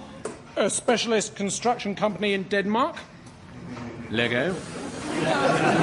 Maybe. Still, I assume you put the bobbly bits on the outside. Ah. But I've sorted the flumes by colour with varying degrees of danger. Aha, yes, like ski runs. So you've got yellow, red and blue. And the scariest will be brown, eventually. Oh, dear. Right. That's it. I'm hanging up my whistle. I've had it up to here with swimming pools. That's not unusual, Terry. Well, actually, Terry, you need to... there's a steel girder above about to... Don't tell him! Oh, dear. Milton, why didn't you tell him? The sign. No ducking. You haven't heard the last of this. What was that? Don't know. I didn't hear the last of it. Of course, I'd built other things before. I'd even helped a previous girlfriend build her dream home. I got on TV and everything. I'm here with Milton and Jocasta, a couple planning a dream house based firmly on ecological principles. Yes, Kevin, we wanted to build something that made as little impact on the land as possible. That's right. And I see you've achieved this by totally burying the structure into the ground itself and opting for a grass roof. No, we just haven't started yet. So, where did you get your inspiration? Your show, Kevin. Oh. It's on Channel 4, more 4 plus 1. We thought, if he can recycle that much, so can we. So, I'm back with Milton and Jocasta, and it's now 6 months into their build. So, have they remained true to their recycling principles? Well, you see all those people over there by the tents? I'll just give a wave. Well, the timber, the bricks and the windows came from their houses. That's not quite what we mean by recycling. Well, it's actually why we've gone over budget already. We had to build a big fence to keep them out. OK. Maybe you should walk me through things. I see the front of the house is held up by these two huge steel lintels. No, not quite, Kevin. We also wanted to remain true to our vegetarian principles, so... Actually, two huge steel lentils. I'm back with eco-builders Milton and Jocasta, and I'm keen to see how they've tackled the perpetual bane of living off-grid, power. Well, Kevin, in keeping with our principles, we're mainly powered by the sun. That sun being Billy on the treadmill there. Hello. Get a move on, lad. I want a bath later. That doesn't seem very green. Well, I say son, but he's actually Milton's child from a previous marriage. As I say, everything's been recycled. We have a wind turbine, too. Now the climate here is pretty harsh. Have you taken any measures to protect it from the elements? Yep, we put it indoors. Indoors? The only problem is, if you want it to generate enough to put the heating on, you have to open all the windows. Caster! Turn the thermostat up, would you? It suddenly got a bit nippy.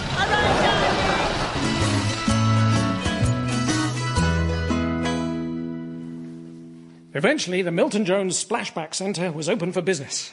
It was time for a visit from the mayor. Anton and I showed him around the facilities.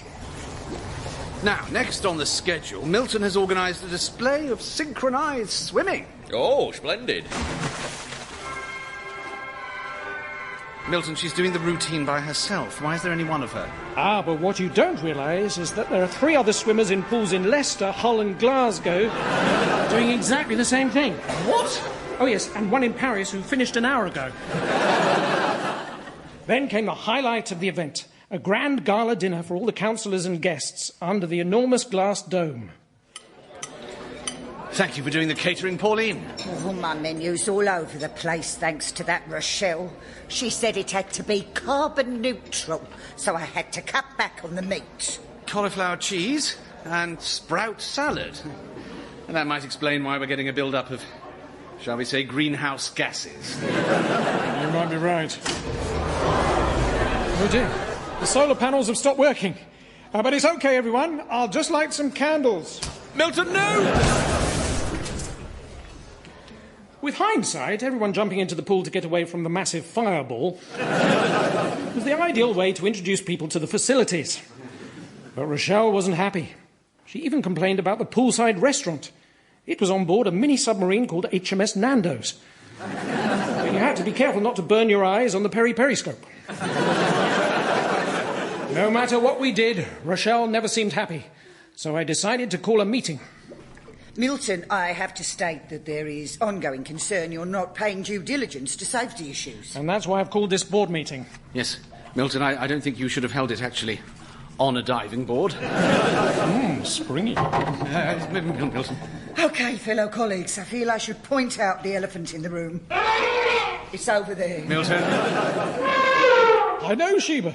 They all knew you were here, but no one said anything. I have major concerns about all the wildlife in the pool complex. Me too. I almost drowned on my first day as a seahorse whisperer. Notwithstanding that, there needs to be a reclassification of policy guidelines related to... Come on, Rochelle, plain English. Yeah, sausage, bacon, egg... No, plain, not full English, Milton. It's just a matter of time before there is a major accident. Well, if you need someone to take the blame, I'm happy to jump before I'm pushed. Thanks very much. Back in the dome, our problems were starting to mount up. Things were getting heated. Milton, I just feel it's getting a little too tropical. Nonsense. Excuse me, mate. Where can I get a towel? Cross the rope bridge, through the waterfall, and they're in a pile by the snake pit. But don't come back through the waterfall, otherwise you'll defeat the object. Cheers.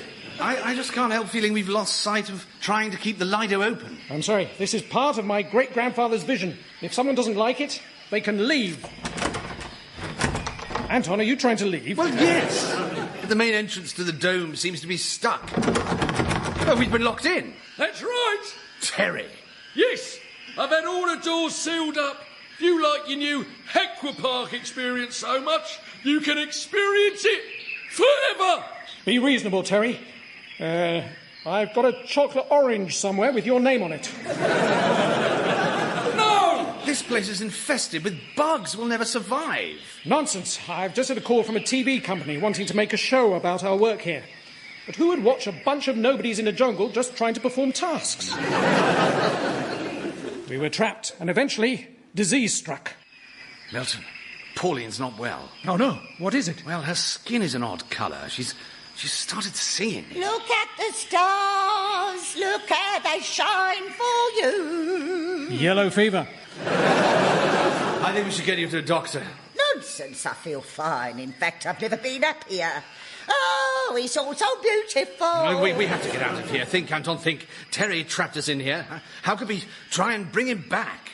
How about break all the swimming pool rules at once? Of course. He'll have to come in here and throw us out. So I'll run, then dive into the pool, duck you under the water, and all while you're smoking a cigarette. I hesitate to ask, but what about heavy petting? I have never been more relieved to see an elephant. Well, we'll both pet the elephant. And then I'll have the illicit cigarette. Anton. Rochelle! Busted. You combusting shredded tobacco leaf in a designated leisure zone? Well, we were desperate. We tried breaking all the rules at once to get Terry to unlock the doors. Listen, I've arrived to posit a potential egress solution. Anton, she's found a way out. Come on! Wait! This is my home, built in memory of my ancestor. There is nothing that could make me want to... And it was all yellow! Ooh! On second thoughts, let's go.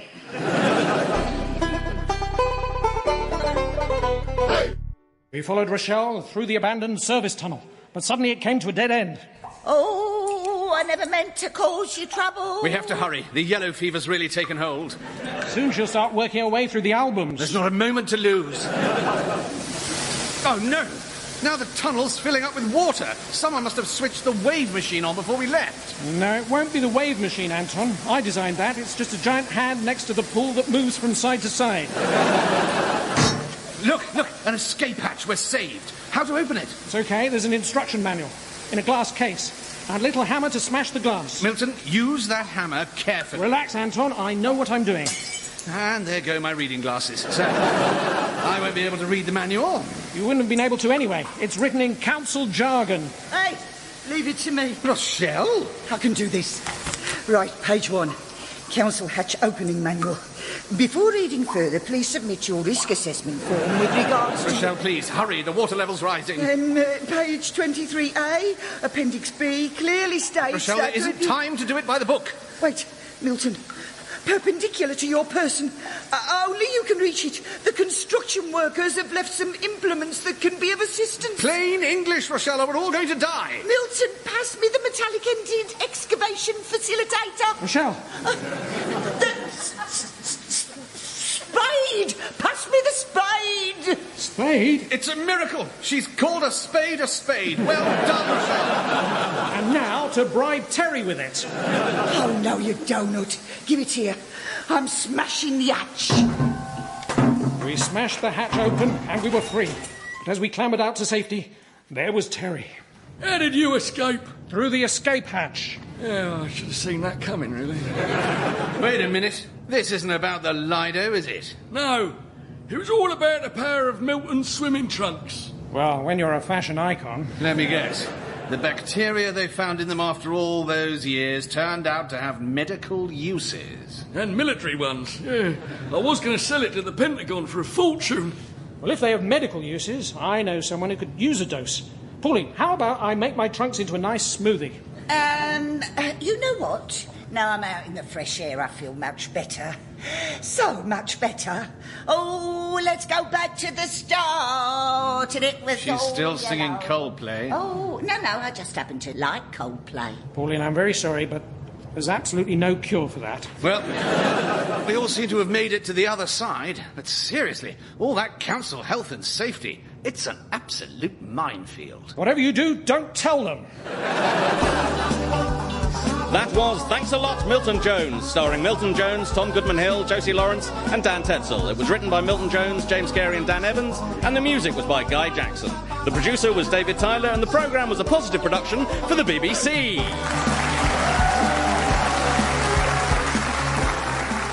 When life's road looks beyond repair, Milton can sort it out. He's got a bag for your Maldemare. Troll, make the whole world shout. He cleared my bath of spiders. He taught my dog to smile. He picked up my dry cleaning. He made a Pixar character that didn't look just like the others.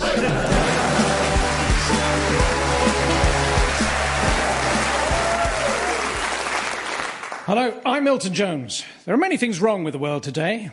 My mum's a bit like the Beijing government. When you go round, you only see the nice china. Soon I'd better go and get my prescription from the chemist. Not from PC World like last time. Those tablets were very difficult to swallow. I used to be a weatherman. Does anyone want a broken barometer? No pressure. My quest is to solve these problems and help as many people as possible in the next half hour. I live with my trusty friend Anton and our landlady Pauline, who looks after us. Where would I be without their kindness and exemplary behaviour? Here we go, here we go, here we go. Oh, Milton, I say, that was a fantastic match. So have you just been to the football, or are you giving someone a kidney again? Oh, it was the football, Milton. We were watching our local team, the Marwood Rovers. Come on, you Badgers! Come on, you Badgers! Badgers? It's their nickname. They wear black and white vertical stripes. Of course, barcodes to make it easier to sell their players. No. They're all amateurs. They were playing Ashfield Town, the Wasps. That makes sense. They certainly ruined my last picnic. All those shouts of, "Get off our pitch, you idiot." Oh, you should have come, Milton. No way. The last time I went to a football match, England were playing. I wore a big flag. There was a mix-up and I got buried at sea. Well, I, for one, feel honoured to have seen the Badgers grind out a draw against a much better side. If you ask me, they was robbed. Did you see the way their number 9 feigned injury? Honestly, rolling around on the floor like that. To be fair, Pauline, you did go in with both feet. Well, he was asking for it. He'd have scored if I hadn't run on. Well, Pauline is quite the passionate fan. That's the problem. Football crowds can be very badly behaved. There's not much the players can do about it. Archery crowds, very well behaved. But some players are just cheats. You're right. I was very disappointed when I saw the so-called greatest player in the world. Mr. Messi was nothing like he is in the book. Well, the good news is they've earned a replay on Wednesday, although it's too far to travel. And what with the club's injunction against Pauline, I think we're best off watching it on the television. You don't need me to install Sky again, do you? No need to kick another hole in the roof. The satellite dish is firmly in position. Right, I'm going to go and put these tickets in my scrapbook. A memento of all the matches you've attended. No, a memento of all the scraps I've had. Ta-ta! Ah, the beautiful game. Well, excuse me, Anton, but some of us have got offices to set up. Offices? Yep, I've got all sorts of folders and filing cabinets to keep track of everything. Actually, what did I do with the receipt for the paper shredder? Oh, yes, I remember now. Dare one ask the nature of this business? Well, as you know, I've been out of work for some time, since I lost my last job as a prison officer when I organised a lock-in. Yes. So, of course, you needed to find a job. Absolutely. So I decided to set up an employment agency. And do you know, I found myself a job straight away. As manager of the employment agency. I mean, I didn't want to take me at first, but no one else applied, so... Right. Well, a double success. Or possibly whammy. Too early to tell. And I've started to advertise the company too. I've been handing out these leaflets, promising people fantastic opportunities. What do you think of the name? I've got big jobs. Milton. What's that going to sound like when you answer the phone? You get it? I can't be seen answering my own phone. No, I can't say... Please, Anton. Hello? I've got big jobs. No, I'm an adult. It's the name of... Anyway, good. So you're looking to hire staff? Of course. Long hours, right? Some weekends. Of course. And must be prepared to wear orange boiler suits. OK. Well, I'll see who we've got in our books and send some people over. Thank you very much. Goodbye. Well, that was the manager of DIY Megabase. He seemed very specific about his requirements. I remember that place. That's where my nephew took his first steps. Really? We pulled up in the van outside. He ran in, took the steps, and we drove off laughing. Do you know, Milton, I think I just might enjoy working here. Hello, I've got big jobs. Oh, hello, Mother. No. I'm fine. Yes, eat more fibre. Yes, I know. Thanks a lot. Thinking about it, I'd always had an interest in finding work for people. And since leaving the prison service, I'd continued to visit prisoners, even after they'd been released. Milton, what are you doing here? Hello, Vern. Didn't expect to see me again, eh? Thought I was just one of those fly-by-night prison visitors, did you? No, it's not that, Milton. It's just not a good time. Could we get on with your job interview, please, Mr. Gould? Yeah, sure. Don't mind me. I just know Vern from Milton. presiding over his application to join the local Neighbourhood Watch Association. Yeah, that's right, yeah. Oh, very good. Well, it seems sensible to have the benefit of his experience. Of course. What with him having been to prison. What? Is this true, Mr. Cooper? Look, I done my time. I paid for what I done. You really might have mentioned this earlier. Now, hold on. Who are we to judge this man? Yes, he went to prison. Yes, he led a rooftop protest that did millions of pounds worth of damage. But he served his time. Give or take a couple of years when he was on the run. Shut up, Milton. Well, as it happens, I do believe in giving people second chances. How about fifth chances? So, Mr. Cooper, why don't you tell me about your people skills? Well, Can I just say that Vern has over 20 years of dealing with very difficult customers. Oh, maybe I could speak to some of them. Right, well, that's probably not going to happen, not unless you know a really good medium. Look, just give me a chance, will you? I even done a degree when I was inside at the Open University. Here's a certificate, look. Oh, well, that does look rather impressive. Especially by Vern's standard. He's got the watermark on it and everything. He's even managed to spell degree with one G this time. Jones. Well, Mr. Cooper, where do you see yourself in 5 years' time? Parkhurst, probably. Oh, brilliant, Jones. You've gone and lost me this job. So, Vern, over the course of this interview, we've established that you lack moral fibre, specialise in half-truths, and have spent most of your days in a room barely big enough to swing a cat. I've got one thing to say to you. Yeah? Welcome to Foxton's estate agents. Good to have you on board. My employment agency was a huge success. In no time at all, I was finding all kinds of jobs for people. One lady came in wanting a builder to repoint her whole house. And thanks to some of my clients, in less than a week, it was facing in a completely different direction. But my biggest client was still DIY Megabase, although not everyone I'd sent there was happy about the working conditions. So Anton and I thought we'd better pay a visit. So, Milton, DIY Megabase, tools, building materials, and everything you need for the garden. The only thing it hasn't got is soul. You could probably order that. I'll ask. Is it? No need. I'm just musing. Excuse me? Yeah? Have you got any soul? What are you saying? This gentleman was wondering if you had any soul. Yeah, give me a minute. Here you go. Thank you, Liam. How'd you know my name? You're wearing a name badge. Oh, yeah, freaky. Well, not really, because... Yeah, I'll tell you what, the badge actually has my name on it, like it knows who I am. Seriously freaky, man. Yeah. Yes, well, we're looking... Yeah, I'm on a break now. Oh, charming. Milton, I'm so glad you are here. Anton, this is Carolina. She's newly arrived in this country, and I got her a cleaning job at this place. And I'm very grateful, but... But what? You can tell us. Well, I'm worried. You see, I think there must be some leaking chemicals or something that is making people here extremely unwell. Well, that sounds serious. My colleague Liam, Kyle, Dean, they are young men, but they are very lethargic. They move slowly, unable to remember where any of the products are in the shop. I'm sorry to have to tell you that what they have is uncurable. Are they ill? No, they're British. I don't understand. Well, for example, that Liam we met earlier is just a standard British youth. Surly, bit lazy, obsessed with pop culture. He probably even wants us to call him L.I.am. It is sad that British youth are so distracted. Well, quite. But at least some of us are able to hold up one end of a verbal exchange without... Ooh, an update about the football tonight. They must have announced the team. Oh, I give up. I'm just trying to earn enough money to send to my mother in Lithuania. You see, my father was a professor of aerodynamics. Aerodynamics? Wow. Who'd have thought years ago that one day chocolate could fly? No.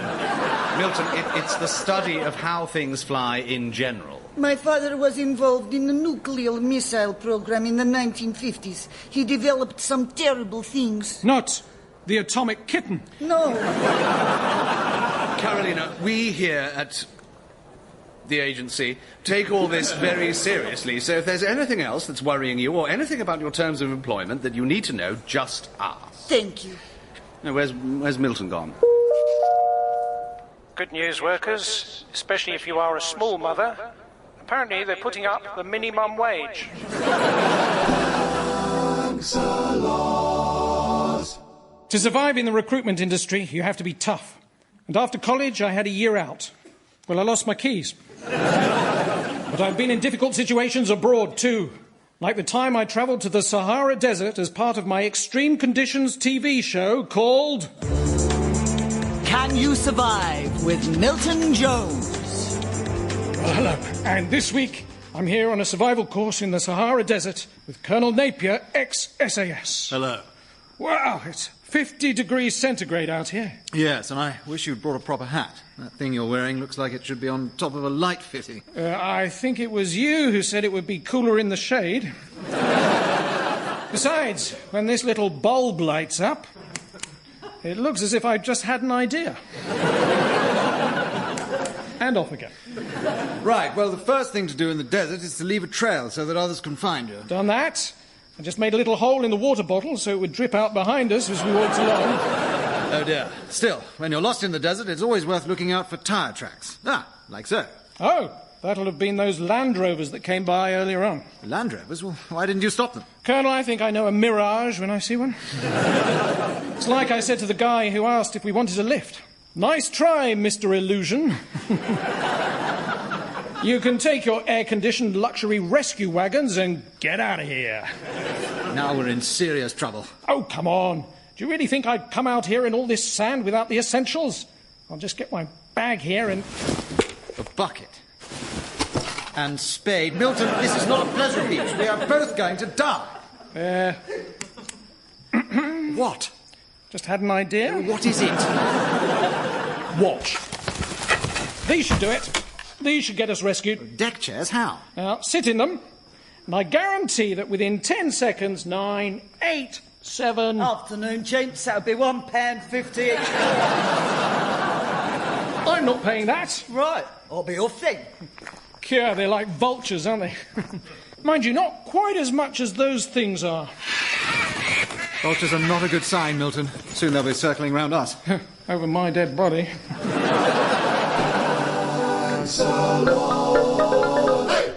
I had to get back to the office. One of my clients was offered a shipyard apprenticeship, but I advised him to only do it if he really wanted to become a shipyard. But just as we were leaving, someone stopped us. Hi, are you like Milton Jones? Better than that, I am him. What can we do for you, Lauren? How did you know Name my... badge. Whatever. Anyway, the boss dude wants to see you. Ah, Milton, excellent. Are you thinking what I'm thinking? Yes, but I reckon there's no way Bruce Willis could juggle that many Jaffa cakes. Milton, if we're seeing the boss, this could be our chance to put big jobs on the map. I can't believe I said that. Oi, are you two coming or not? I'm on break in a minute. Lead on, Macduff. Here we are. Come. Well, come on in. Lauren, please do the formal introductions. Right. Well, this is like the boss, and these are like two other guys. Hopeless girl. What are you mumbling like that for? Well, I'm practising, ain't I? What for? I'm announcing a special offers and a tannoy at 3. I'm sorry, gentlemen. Hopeless youth of today. Chibbers is the name. Ex-military, you know. Ah, yes, thought you might be. Smart appearance, distinctive moustache. Well, we all need someone to look up to. How long have you liked Hitler? Huh? Milton. Sorry, Mr. Chibbers. Sometimes Milton puts 2 and 2 together and makes, you know... bread. I see. I've got to go and break now. You see, this is what I'm up against. For goodness sake, I did 2 tours of Korea. Yeah, I fall asleep on buses too. No, I was in the RAF. Well, my grandfather was a GI and in the RAF. OK, he was a giraffe. That seems unlikely, Milton. No, because my grandfather was the name of the First World War regimental mascot who actually was a giraffe. Really? He didn't last long. He wasn't really suited to trench warfare. Right, well, I would have bone to pick with your employment agency. So far, you've sent me nothing but absolute duffers. Well, I'm sorry, but I must stand up for big jobs. That sentence wasn't as forceful as I could. Relax, you haven't put your foot in it. And anyway, you say you were in the RAF, so you must have served with my uncle, then, Air Marshal Sir Digby Peterson. Yes. Well, let me see now. I know the name. He was a big chap, you know, real sweetie. Did they call him Air Marshmallow? No, they didn't. Well, yes, our paths wouldn't have crossed because I was involved in the black ops side of things. Stealth bombers and so forth.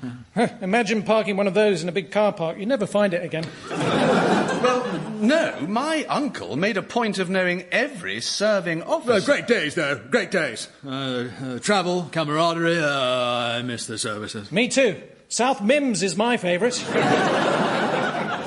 Or Toddington. Oh, don't make me choose. No.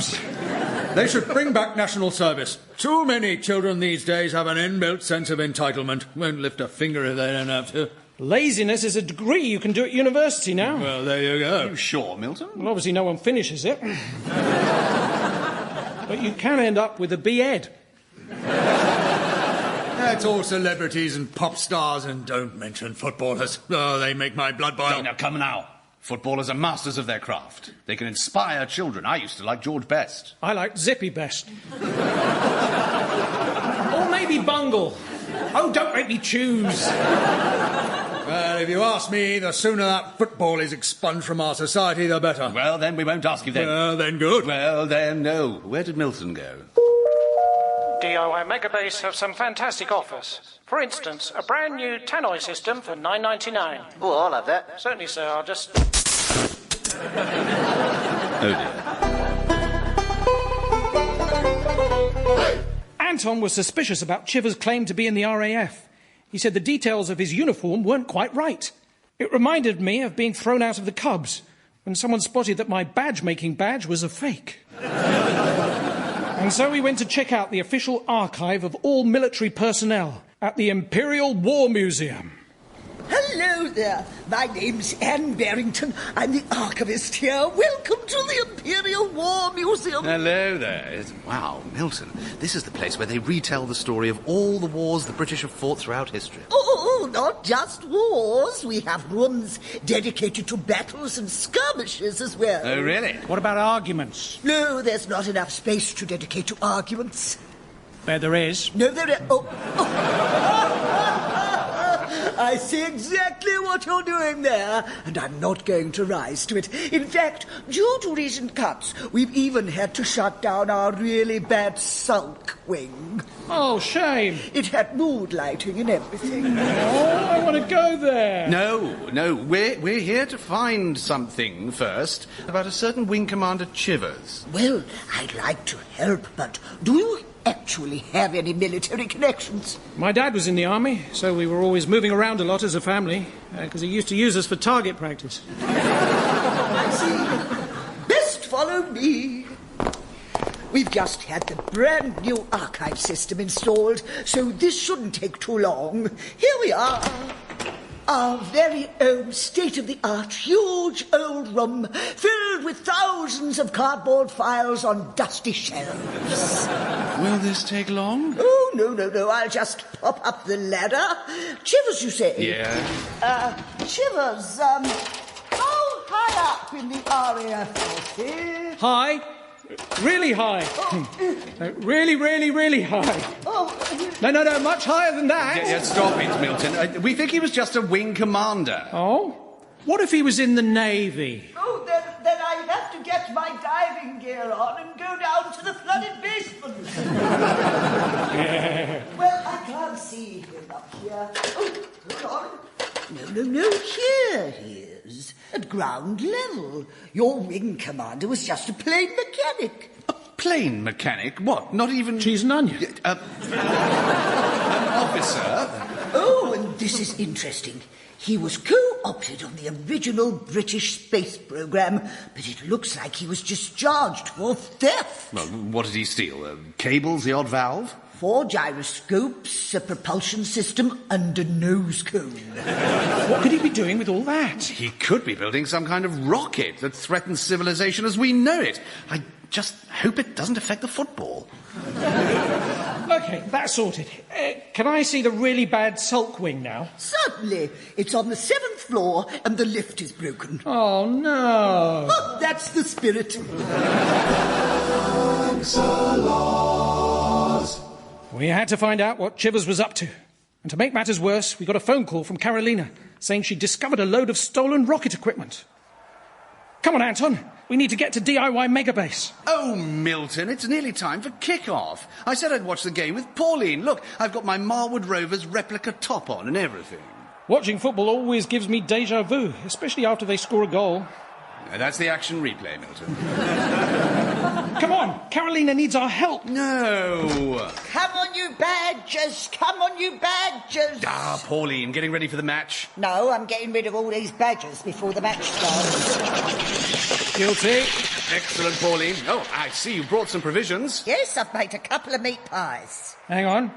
2 of my badgers are missing. You know, I think I will come with you, Milton, after all, but I just might take a radio earpiece. That way I could, follow the match. Oh, but I've bought a load of 6-packs. No, Anton doesn't like yoghurt. We went to the store after closing, and Carolina let us in through a side door. So, Carolina, this had better be good. I'm missing the football for this. It is. Look, I found this hidden in these tins of paint. Well, that looks like ordinary paint. No, my father showed me once. It's high-performance oxygenated rocket fuel. But that stuff is £5,000 a litre. Or is it just farrow and bull? And look, see these? They seem like perfectly ordinary barbecue gas cylinders to me. Yes, but they've been filled with hydrazine propellant which combusts at over 3,000 degrees Celsius. Finally, a barbecue that'll cook a chicken leg all the way through. And also this. A sat-nav? Seems ordinary enough. But it's been reprogrammed. Listen. In 200 light-years, take a left to Alpha Centauri. So, you're saying that everything in this megabase is actually a high-precision rocket component? Yes. For example, if this wheelie bin is misaligned by as much as a millimetre... It'll go off course and crash into the moon? No, the council will refuse to take it. We should be careful here, because Chivers might be expecting. Chivers is expecting you. Chivers has found you. And you're just in time for launch. Lauren, music, please. Other one. Sorry. For years, mankind has looked up at the stars and thought... Hey, someone's nicked my tent. And wondered if he could ever walk there. But of course, we've conquered the moon, sent probes to the furthest reaches of the galaxy, and sent satellites that now affect our lives in ways we could never have imagined. Sorry, are you saying something? No. Sorry, carry on. And now, find these satellites have come to... Are you listening to the football while I'm doing my monologue? Possibly. Well, what if I am? You see, that's football for you. Makes people rude, thoughtless. It's a big game. And that is why I must end the nation's obsession with that stupid, pointless game once and for all with my rocket and my highly trained staff. Lauren, turn the music off. Which button is it? The left one, the left. The other one. Yes, sorry about that. Just taping that for my wife.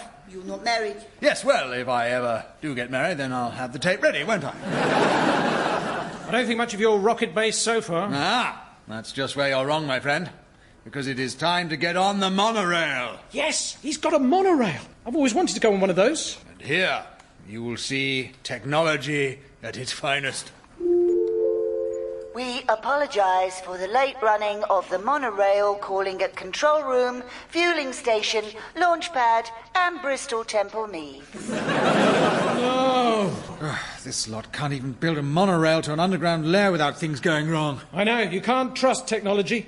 A robot was killed outside my house the other day. Well, there was certainly a chalk outline. It turns out some kids were just playing hopscotch. Right. We'll walk down that tunnel. Now, I'm going to show you what's really special about my DIY megabase. There's nothing special about this store. You're no better than a B&Q or home base. That's not true. Don't ever mention those places in my hearing again. Just come with me. Why should we? Because you two are really getting on my... Wicks. Eventually, we came to a hollowed-out cave underneath a car park, where the homemade rocket was. So, here we are. My missile ready for its maiden flight. Ignition in T-1 minute. Now concentrate, Lauren. This rocket must hit the satellite which beams football matches to the entire country.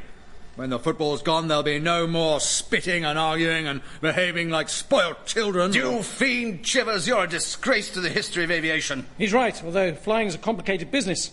I mean, missiles don't even sound accurate. It's hit-iles you need to watch. Milton, this man has to be stopped. Oh, good. The Badgers have got a penalty. T-minus 30 seconds. Well, you're too late. Activate rocket pre-ignition sequence. You what? Initiate launch. Oh, great. We'll be back in an hour. Come on, dear. No, I said launch. Right. I can see that I'll have to destroy football myself. Let me operate the checkout. Never. You can't take the noble and beautiful game away from the people. You and whose army? Get off! For the nobility of the beautiful game! Get away from the controls! He punched me in the face! What? I didn't even touch you. Get up! You must have really hurt Anton. He's writhing around on the ground in agony. Come on! You must have seen that! Oh, get up! Oh, and you've knocked a missile. Now it won't even hit the right target. All my work has been in vain. Thank goodness. Oh, and Marwood Rovers have won the game. And we've stopped the missile being launched. Oh, yeah, sure. I'll just lean over the till to turn it off once and for all. What was that? Your black and white striped shirt has set off the barcode reader, you fool! Oh, dear. There goes the missile. What have I done? Well, wherever it goes, it'll have the wrong coordinates now. Ooh, I think it's hit a TV transmission tower instead. That's the one for Channel 5. Result. That was Thanks a Lot, Milton Jones, starring Milton Jones, Tom Goodman-Hill, Josie Lawrence and Ben Wilbond. It was written by Milton Jones, James Carey and Dan Evans, and the music was by Guy Jackson. The producer was David Tyler, and the programme was a Positive production for the BBC. Life's road looks beyond repair. Milton can sort it out. He's got a bag for your Maldemare. He'll make the whole world shout. He dismantled my gazebo. He found my remote control. He taught my children to enjoy sprouts. He invented a silent banjo and won the Nobel Peace Prize.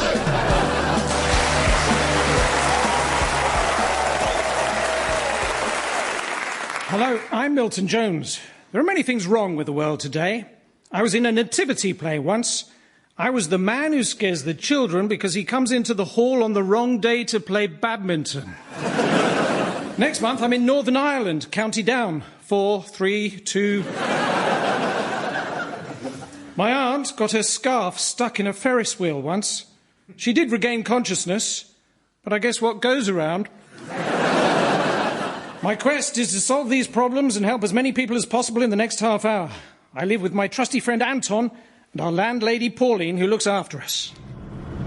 I turn left here, Pauline. Righto. And may I say thank you for treating us to a lovely day at Hampton Court? Oh, it's my pleasure. Did you enjoy yourself, Milton? Absolutely. But if I'd listened to Anton, I'd still be in that maze now. Milton, garden shears are just too big to put on a keyring. Well, such a wonderful place, full of history. Yes, previously I thought that Henry VIII was some kind of medieval Hoover. I'm glad you enjoyed it. My treat for you getting my old Mini working again. Well, it was mostly Milton, if I'm honest. He's got quite a gift for car maintenance. He reconditioned the engine, topped up the brake fluid. Changed the oil. There's nothing like it for reconnecting with your inner man. Having said that, I can never remember whether it's supposed to be sunflower or extra virgin olive. Anyway, it runs like a dream. Oh, what's that? Is everything all right? It doesn't sound too good, does it? Milton, what gear are you in? Just jeans and a T-shirt. Shall we pull over in this lay-by? Yes, very wise. Milton, you did remember to put in a spare tyre. Yes, and a length of rope. You never know when you might need to distract a monkey. Now, as we've stopped on a highway, we need to follow the correct procedure. Milton, please can you get out the emergency triangle? Here it is. Right, not quite sure that'll alert other drivers to the fact we've broken down. You're right. Leave this to me. We've broken down. We've broken down. We've broken down. Thank you, Milton. I'd call that a roadside recovery, but... The AA, RAC, green flag. Pfft, don't get me started. Right, well, perhaps we should take a look at the engine. Well, as my great-grandfather used to say, always make sure you check under the bonnet. Really? Yes, otherwise you might get betrothed to the wrong lady.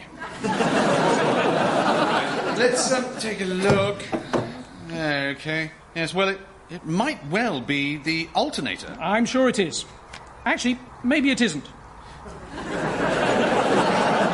Wait, yes it is.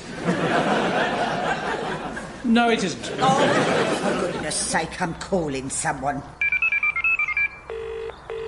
Hello? Yes, we're stranded. Oh, it's an old Mini Cooper and, oh, don't ask me, I'll check. He wants to know if the car is turning over. Yeah, I can do that if you like. Milton, put it down. Right, yeah, OK then. See you shortly. Ta-ta. He says he's just round the corner. Oh, you can't beat a good car mechanic. Well, you know, I really do think, given time, we could have fixed this. Yeah, my whole family were mechanics. I was even christened on a garage forecourt, but the vicar was smoking, so it was a real baptism of fire. Oh, look, here he is now. That was quick. Oh, dear me. Never mind. I'll soon sort you out. There we are. An honest car mechanic doing what he does best. Absolutely. That'll be £900, by the way. Oh, what? Well, don't blame me. I never wanted to be a mechanic, you know. I wanted to be an actor. Why didn't you? Couldn't get the parts.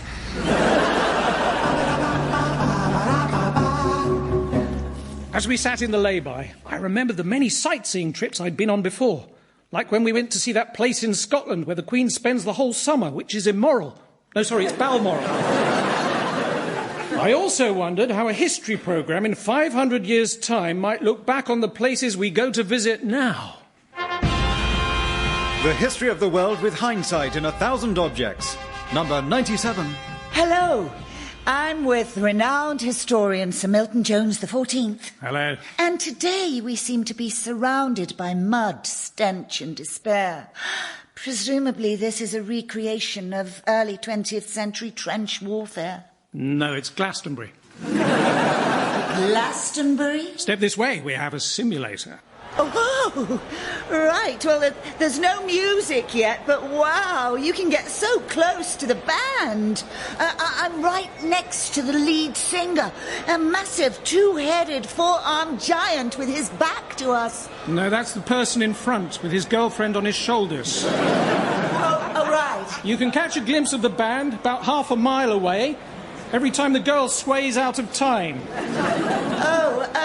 Well, what kind of performance would we be watching? Well, all bands would play festivals, even the Rolling Stones. The Rolling Stones? They were going all the way back then? I saw them only last year. Me too, you have to hand it to Mick Jagger. I've never seen a brain swag around a jar like that before. Presumably these festivals all died out pretty quickly. Yes, people soon realised they could replicate the experience for a fraction of the cost by just dressing up some ants as their favourite band and standing them on a matchbox at the far end of their garden. Oh, and what about this flimsy plastic cabinet? Is it some kind of mobile wardrobe? No, Felicity. I wouldn't look inside if I were you. Oh, just a quick peek. That's the Wonderloo 2000. We think that 2000 relates to the number of flies it could hold. So you had to use one of those if you were camping? No, that was for people who were glamping. The normal toilets are over here.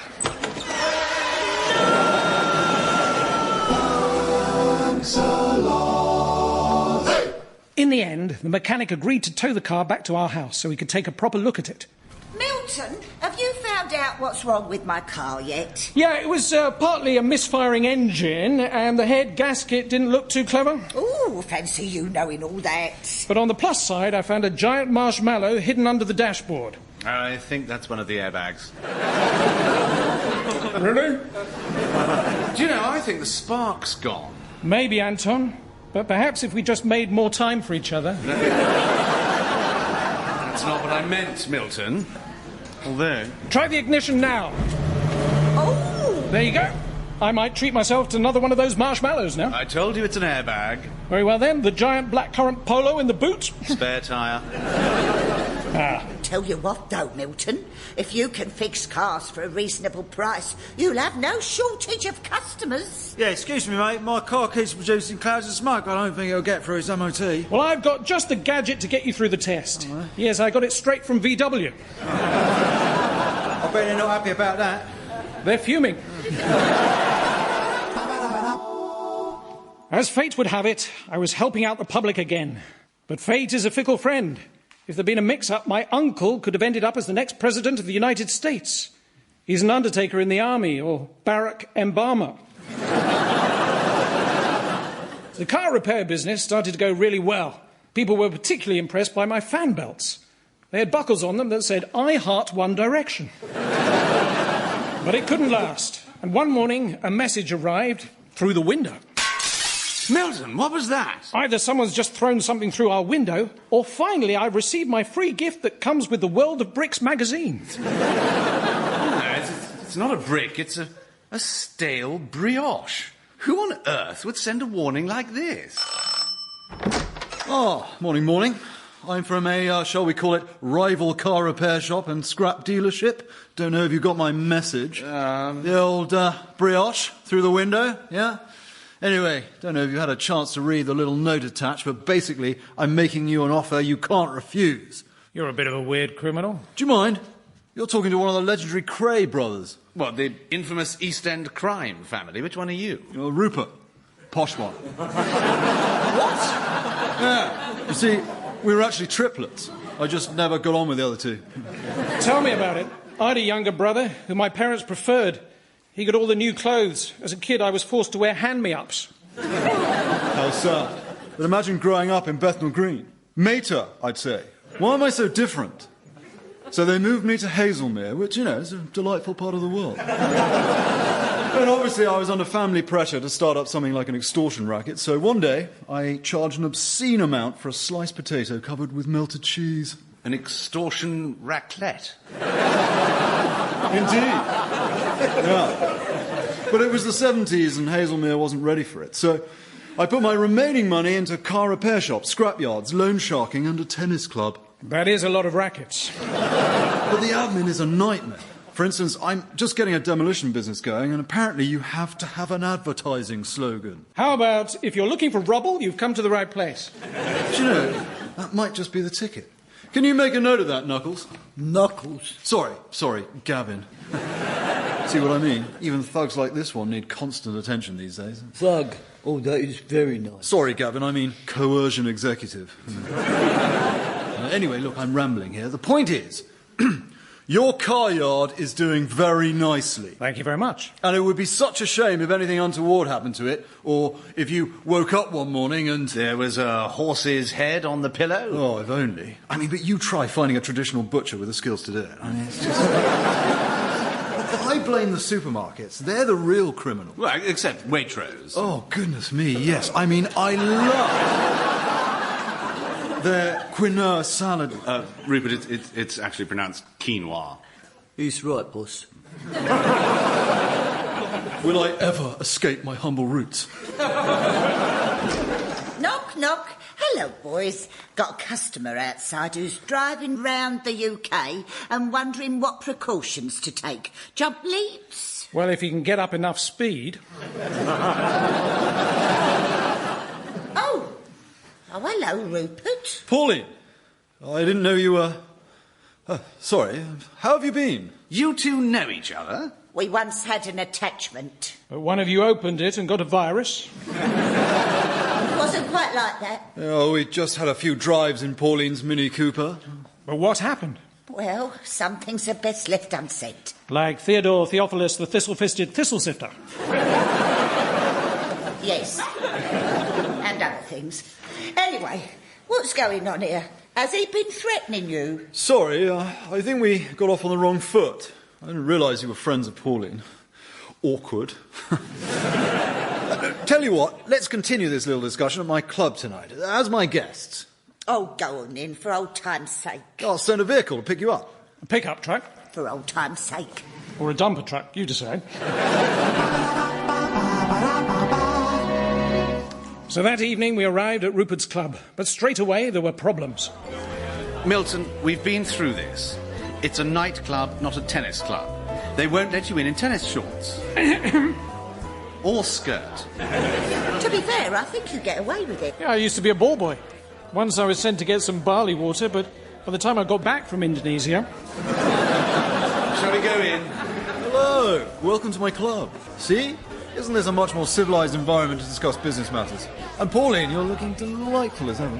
Don't think you can get around me that easily. And Milton, sorry, is that a tennis skirt? Might be. Oh, hang on, I've dropped a hanky. I'll pick it up. Now that you're here, I ought to show you around. Yeah, in my years as a criminal, I've become an avid collector of paraphernalia. You mean the stuff you use to set fire to things? No, I mean, car memorabilia. Bits and pieces I've salvaged from famous cars. Aha. Look, this is the rearview mirror from Bond's Aston Martin DB5 in Goldfinger. Let me have a look. You've been ripped off. You can't see Sean Connery's face in it. Just some weird bloke. Very interesting, of course. What's that tiny little thing there in the glass case? Oh, that's Jensen's button. Gosh, fascinating. Well, Pauline, Anton, if you like this lot, then why not come with me and have a deco at my vintage car collection? I've got a 1928 4.5 Bentley. Yeah, I did the London to Brighton in an old classic Bentley. Took 15 days. Who knows how much longer it would have been if I hadn't been towing my lucky horse box. Well, I'd love to see these old cars. Excellent. No, Milton, you stay here. The lovely Shanice will look after you. Shanice made her way towards my table. Strawberry blonde hair, figure-hugging top, and a tennis skirt that left nothing to the imagination. She didn't look bad either.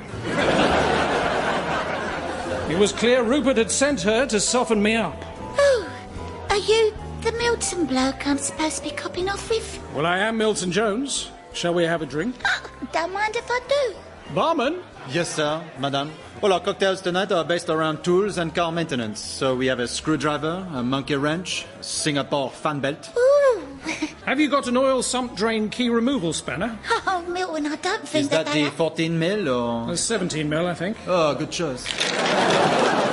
Ooh, you blokes and your cars and your tools. And can I get you some WD-40? WD-40? You're right, the 39 was a much better year. I thought WD-40 was to stop things squeaking. Make hers a double. And how much does all that come to? Don't be daft. It's on the ass. Remember what Rupert said? Now you come over here and snuggle up. All right, I'll just shut up the bar. Not you. So, Milton, I know Rupert's going on about your car yard, but what he's really after is something precious you might have. Oh, no. He's after my triangle, isn't he? He mustn't know where it is.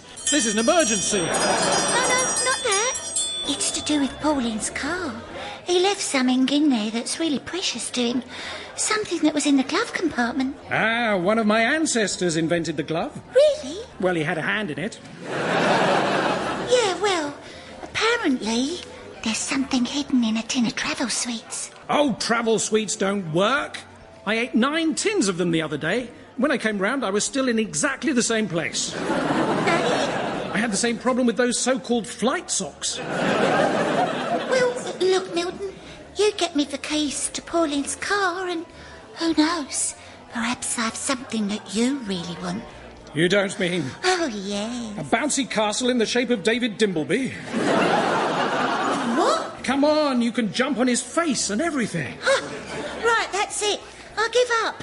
I tried to do it the easy way, but here, Knuckles, take him out the back and make him tall. Actually, he prefers to be called Gavin. Yeah, I do, actually. Thanks, Milton. Right, so come on, you. It's question time. See? This is where that bouncy castle would have been really useful.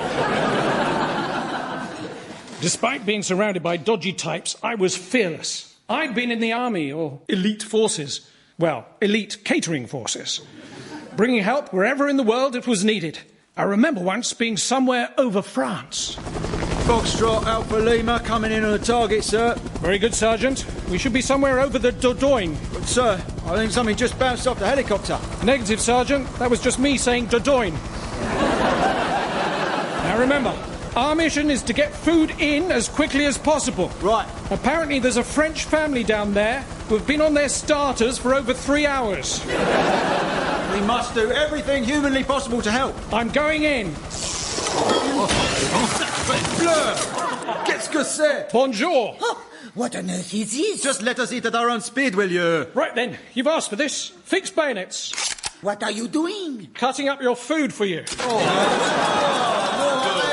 Stop. You leave me no alternative. Sergeant, send him down. I didn't want to have to do this, but if you don't start to get a move on, all your meals in future will be cooked by Terry here. All right.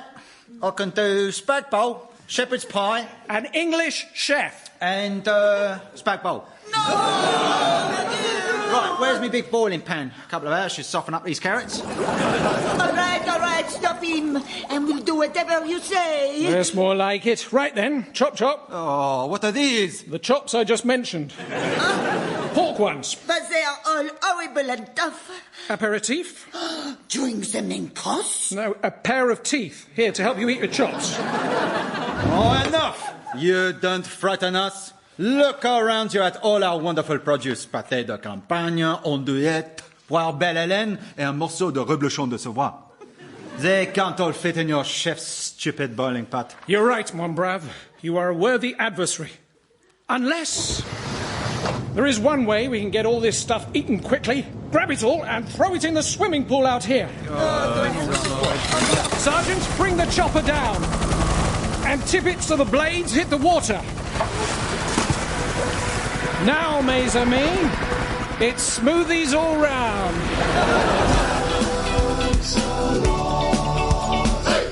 Gavin bundled me into a little room behind Rupert's office, where I discovered Anton, who was tied to a chair. Oh, hello, Milton. Hey, that's how I learnt to sit too, Anton. You'll get the hang of it in a couple of weeks, and then you won't even need gaffer tape. No, Milton, it was Rupert that did this. I got caught looking at his paperwork. His scrapyard makes a fortune by illegally welding together two halves of different cars and putting them back on the road. It's called a cut and shut. Aha, like the one there, outside the window. Oh, you mean the Mondeo? Yes, well, the front half is, but the back half is clearly some sort of caravan. Actually, it's just a Mondeo pulling a caravan. Or unlucky horse box, as I call them. Nevertheless, this place is one scam after another. Apparently, Rupert keeps a doctor on standby just to sign off fraudulent whiplash claims. Well, a lot of people get whiplash these days. As soon as they see the price of the insurance quote, they can't help doing a massive double take. Hello. I think I am the doctor to whom you're referring. Actually, I've already seen your ID, and it seems your name is Dr. Irving Lykense. Actually, that says driving license. My name is actually Dr. Bedij. In Bulgarian, it means commercial activity. So you really mean business? Don't antagonize him. Time to find out where you've hidden the tin of travelling sweets that were in Pauline's car. Knuckles! Sorry, Gavin. Who are you? Well, Gavin's shift ended 20 minutes ago. The rules are very strict about a 40-hour week. And who are you? I'm Sandra. Oh, and you think I can't be a coercion executive because I'm a woman, is that it? No, not at all. Well, I mean, traditionally... Traditionally a man's job. Unbelievable. Are you getting this? You're quite right, yes. You tell him. Stand your ground. Silence! Nothing is going to distract me from finding out what... Whoa, you're wearing a tennis skirt. Maybe. Sorry, do you mind? Nobody tells me when and where I can't do handstands. Okay. That is something I cannot unsee. Well, I will have the last laugh. Do your worst. I'm not scared of anything. Well, apart from driving along a motorway. Why? It's just the thought of giant scissors coming towards me along the dotted lines. Okay. I can see this is going to be a tough nut to crack. Sandra, bring in the battery. What is that, now? It's the battery from Rupert's Prius. You see, he's a gangland villain, but he cares about the environment. The two can go together. Oh, dear, Milton, this isn't looking good. Okay, so I just connect these wires to the battery. Brace yourself, Milton. And these ones to Milton Jones' fingers. In fact, this may even be goodbye, old friend. And we complete the circuit. Why is nothing happening? Is this battery flat? I think the boss nipped out to the bottle bank in the Prius earlier. Oh, for heaven's sake, the charge on these things is pathetic. Better than those early electric vehicles. I had one. Not only was it slow, but you could barely hear yourself think with all the milk bottles rattling in the back. Now what am I supposed to do? Hey, don't look at me. It's not my job to plug it in. Why did you bring it in when you know it was flat? Well, someone was determined to bark their orders, weren't you're they? saying that I am barking. Milton, listen, there's a drop-forged 30mm box spanner in my left pocket. If I can just shift my weight to undo the wing nut at the back of the chair and then... Hit the doctor with the spanner. Quick, Milton! Why was Milton not tied to chair? I haven't done the tying innocent people to a chair module yet. I said this when I came on shift, but would you listen? No. They're getting away. Thanks a lot. Hey! We made it out the back door, but we needed a getaway car, so we grabbed another Prius from Rupert's collection. Go, go, go, go, go! This is the perfect vehicle for slipping away unnoticed. Although apparently the fact that they're so quiet is dangerous, so you can actually add vehicle noises so people can hear you coming. Here's the control panel. Yeah, that's a good idea. What, like a Volvo engine or a Jaguar? No, like this. Milton, Rupert and his men are looking for us. Sorry, I'll try another. We mustn't. Right, well, we're free now, and that's the main thing. But the big question is, where has the missing tin of travel sweets got to? I'll have to think about that. I'll just suck on a sweet from this tin to help me concentrate. What? But that's the very tin they're looking for. There must be something very precious in it. It's just some Murray mints and... is that a Werther's original? No, I think it's a copy. Well... now, we really need to get a long way away from Rupert and his gang. Lucky this car's battery wasn't flat like the other one. It was, actually, but don't worry. I plugged us in on a long cable. Of course. And we've stopped right outside. Yes, Rupert Cray's scrapyard. And the plugs just hit me in the back of the head. It's hard to make money from scrap. I ran a cash for lead business for a while, but it went bust. I think my big mistake was offering to pay postage. Hey, Tom, help! Look, there's Rupert with Pauline. She doesn't look happy. Well, I'm sure if we get out of the car and... Doors are locked, Jones. And you've got 5 seconds to tell me where the tin is, or that bulldozer's pushing this car into the crusher. Oh, no. Yeah. Who said I couldn't do proper threats? Just tell him I don't care about the tin as long as my boys are safe. Well, the tin's right here. We don't even want it. Speak for yourself. I was looking forward to this Werther's original. No! It's very precious to me. It belonged to my grandfather. And his grandfather before him. You mean it's the original, Werther's original? Yes! It's all I've got to remind me of my East End roots. The East End, it's changed a lot since you left. All the pie and eel shops have gone. Yes, even the cakes tell lies. Well, I heard someone say he couldn't trust his mince pies. And the place is full of pretentious hipster hangouts where you have to pay the earth for a flat white and a bowl of spelt and buckwheat porridge. Really? Yes. Finally, I'll be accepted. I'm leaving. Yeah, and you'll turn off the crusher? No, but I will have the little metal cube it makes of you sent on. It'll look lovely on the mantelpiece of my reclaimed fireplace in my bijou warehouse flat in Shoreditch. Bye! No! Looks like this is it, everyone. Milton! Shanice! Oh, Milton, it's a bit late now, but I just wanted to say that I've got a bit of a romantic attraction toward you. Why are you talking like that? I'm trying not to use the word crush. Thanks, but a bit late now. Hang on, I wonder. Shanice, listen to me. Take anything and hit the crusher around the middle section. What shall I use? Anything metal. Milton, of course. Your triangle. Well, I was saving it for an emergency. Give it here. Shanice, catch. Anywhere around the middle. Oh, here goes. It's fallen apart. Ha! Just as I thought. The crusher was a cut and shut too. The slightest knock could make it break apart. Oh, that's unlike Rupert. Normally, he doesn't do things by halves. Yes, he does. That was Thanks a Lot, Milton Jones, starring Milton Jones, Tom Goodman Hill, Josie Lawrence and Ben Wilbond. It was written by Milton Jones, James Carey and Dan Evans. And the music was by Guy Jackson. The producer was David Tyler and the programme was a positive production for the BBC.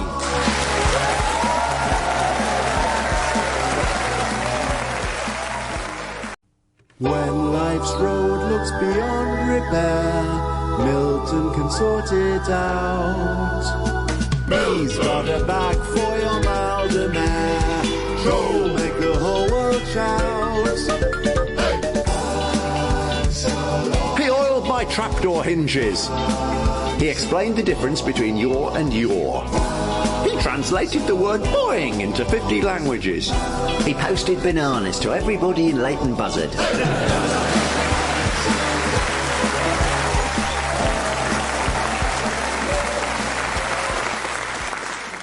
Hello, I'm Milton Jones. There are many things wrong with this world today. My uncle was a cruel man. He knew we lived in a bungalow, yet every year for Christmas we always got a slinky. In 303 AD, St. George slayed the dragon with his new invention, the sword. So the other dragons offered him all the money for 20% of the company. Do you know, sometimes I'm so desperate for a job, I go down to the bottle bank and stick my arms in through the holes and pretend to be working at a nuclear processing plant. My quest is to solve these problems and help as many people as possible in the next half hour. I live with my trusty friend Anton and our landlady Pauline, who looks after our every need. Oi, you two, come and give us a hand with these, will you? Pauline! It's nearly the end of a glorious summer. You're carrying empty jam jars, and that can only mean one thing. Yeah, my tadpoles have escaped. What have you done with them? Oh, no, I thought that last batch of blackberry jam tasted a bit fishy. Sounds like Milton was trying to make frog jam. Haven't you seen it in Waitrose, Anton? It's called Bon Maman.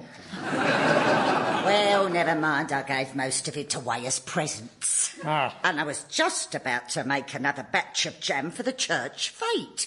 Milton, have you finished washing all the fruit? Pretty much. Not sure I'd have used the dishwasher.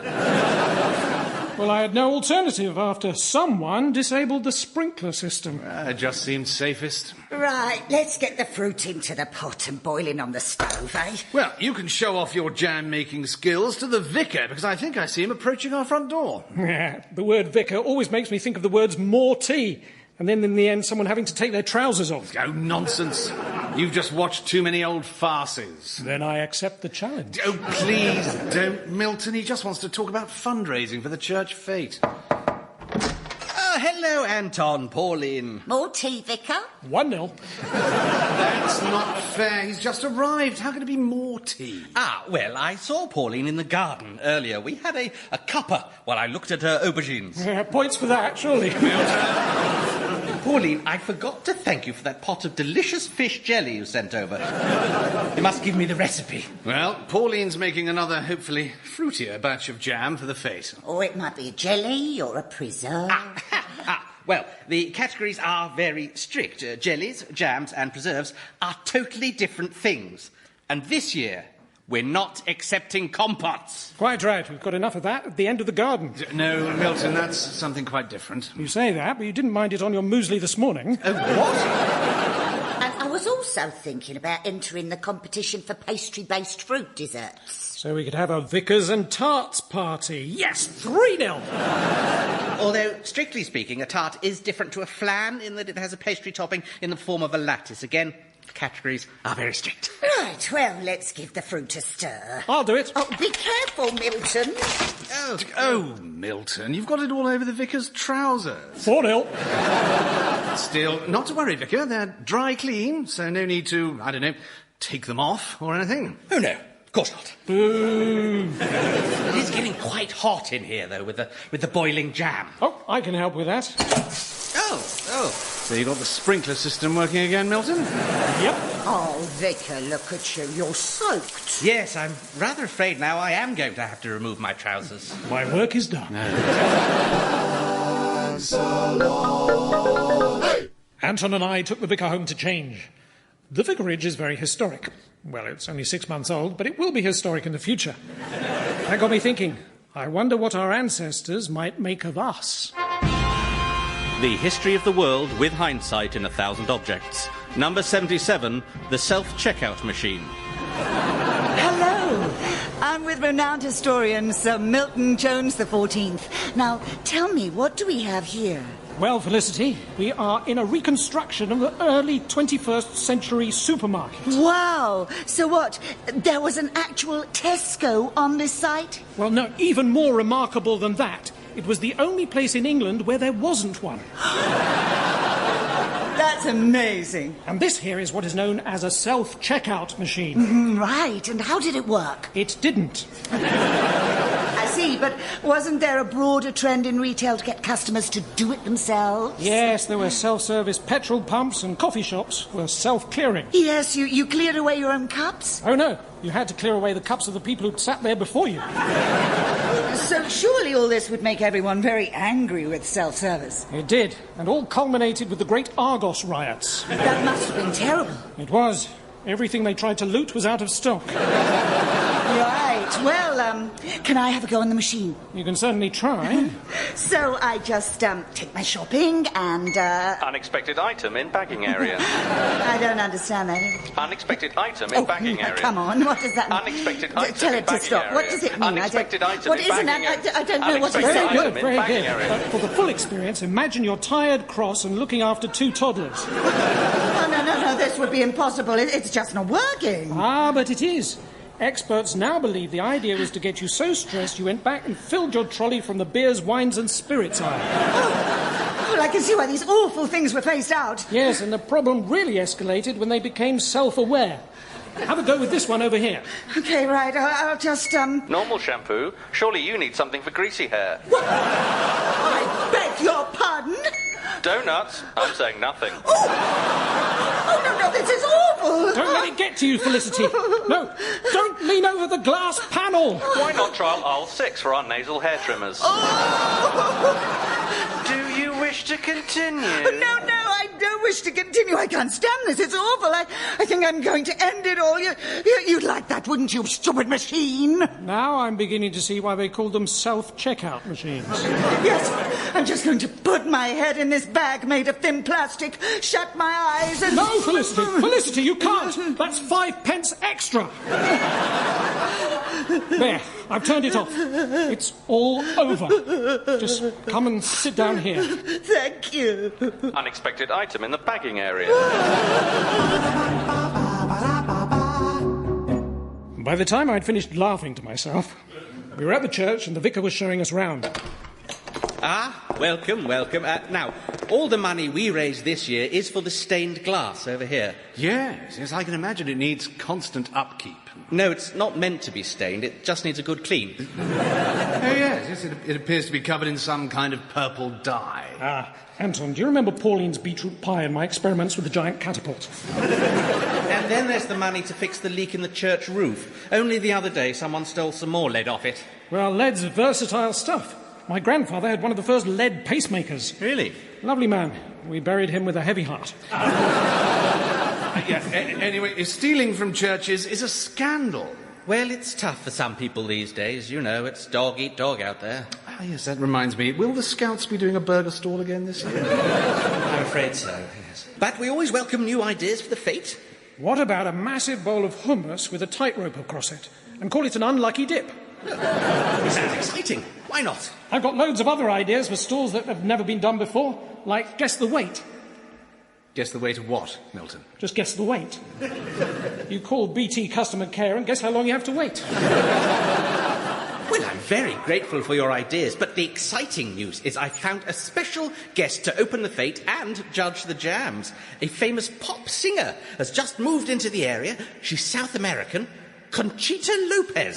Conchita here? She really is the queen of salsa. Great. Then she might be able to help with my unlucky dip. On the way back from the church, Anton could hardly contain himself. I explained that the only way I couldn't contain myself is if all my skin fell off. Conchita Lopez coming here. Right. I must remember. She's just a normal, ordinary person like you or me who just puts her lovely sequined onesie on one wonderful leg at a time. She must do it so gracefully and elegantly. We'll ask if we bump into her. Oh, nonsense. You don't just bump into world-famous singers whilst you're walking... Oh, I'm so sorry. Are you okay? Milton, don't you recognise... long legs, jet black hair, raunchy crop top? Grandma! This is Conchita Lopez and her entourage. Hello. This is Pedro, my trainer.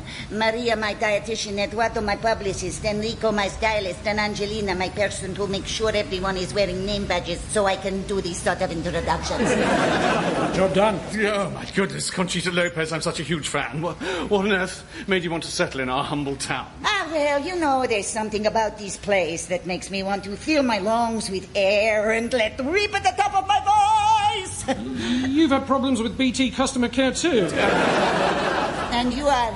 Milton Jones? Oh, no. Really? I've been trying to find you ever since I saw your advert for security services in the shop window. You should have taken one of my cards. The shop was locked. Impressive, eh? So, you know about personal protection. Do you know any martial arts? Well, my mum regularly used to drive me to karate, but then she was very annoying. Senorita Conchita, please, rest assured that Milton and I will gladly provide all your security requisites. Oh, well, you know what? I need someone discreet and who can blend into the background. So, you're hired. Yes, I got the job! Hey, everyone, I got the job as a bodyguard for a really famous pop star! Oh, dear. And so I went to Conchita's house to install some basic security to protect her from any crazy obsessed fans. Hello, Milton. What are you doing here? I've come to protect Conchita from some of her fans. The sort who would camp out all night. Is that a tent? No. And are you wearing a sequined onesie? Maybe. All right, come on, we've got work to do. You're right. So, can you please get rid of this? I mean the tent, not the onesie. With you. Milton, I can't believe we're actually in her house. This is my chance to see all her gold discs and awards. Hola, I am Juan, the house manager. Would you like to see Conchita's Oscar? Conchita has an Oscar? Oh, yes. We employ him to clean all her awards. Hello. I understood. It's Oscar's job to polish her Tonys. Her awards for musical. No. Tony, the gardener, and Tony, the maintenance guy. They get very filthy. So you have discovered my little trick. Of course I don't put all my awards on display. Yes, I found out where she puts them earlier on. She keeps them in the loo. No, I keep them in the cupboard under the stairs. Oh, right. Oscar, I might need to borrow your mop. Anyway, Conchita, allow us to show you some of the security features we've added to your home. For example, step here. And you're standing on a pressure pad which is connected to this alarm. The sound for that triggers another alarm, which automatically calls the local police station. I'm sorry, there is a fault on the line. Please call BT customer care. Never mind that, I've also installed a panic room. If you'd like to step inside to test it. Oh, okay. No, let me out! That all seems to be working then. Well, gentlemen, if you'll excuse me, I have to leave you. I'm due to go and sing at a private party. But will you be safe? Oh, don't worry. I'm always careful about where I go and who I'm with. Who's the party for? Vladimir Putin. Oh, no. No, but you must have heard the stories. His enemies have been found dead with high levels of radiation poisoning. Nonsense. I met him before, and we definitely clicked. Are you sure that wasn't just the Geiger counter? It's okay. He's only one of the guests. The party belongs to a darling little oligarch I promised to sing for. No. I'm sorry, you are not going to this party alone, Conchita. Milton and I will make sure there are no nasty surprises. Oh! Monster Munch, anyone? As we headed to the airport, I remembered how one of my ancestors had been an inventor who'd worked with the Wright brothers, and he actually helped bring about air travel as we know it today. We've done it, Wolver, we've done it! Powered flight, Orville, powered flight! But she's struggling to stay up. It's as if we're carrying too much weight. Chicken or fish? What? Who are you? I'm the first air steward. I've just invented the in-flight meal. Meals? We don't need meals. We may only be up here for a few minutes. But you're Americans. Surely you're going to eat something. Look, we do not want a meal. How about a drink then? Tea? Coffee? Oh, not another trolley. No wonder we're losing altitude. Duty free? Would you like to buy this big watch with lots of dials? You can tell the time up to 100 metres underwater. What use is it being able to tell the time underwater? Give it a couple of minutes. We're losing height. OK, now it's time to enjoy the in-flight movie. What? Let's see what Mr. Chaplin's been up to this time. Look, I brought the music with me. I'll just lift the lid and... Oh, no. That piano must weigh 500 pounds. We're going down. Do something. Somebody do something. Leave it to me. I know what this needs.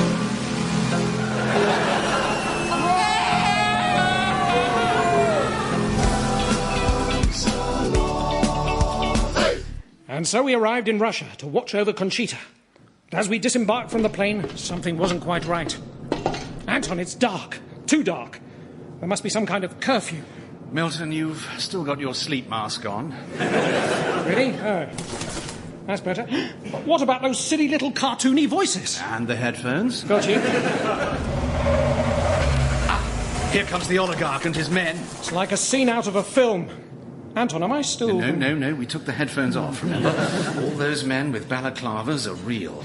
Well, they obviously work for a very powerful man. Don't forget, every Russian oligarch is in charge of some huge commodity like gas or coal or electricity. I wonder what this one supplies. By the looks of it, all the balaclavas in Russia. No, Milton, it'll be something much more important than that. Welcome. I am Oleg Petrovsky. I supply all the balaclavas in Russia. Told you. Nice to meet you. It's good to put a name to what I can make out of the face. We are honored to have Conchita Lopez sing at my party. Are you her bodyguard? Wherever I go, she goes. Where is she? In the gents.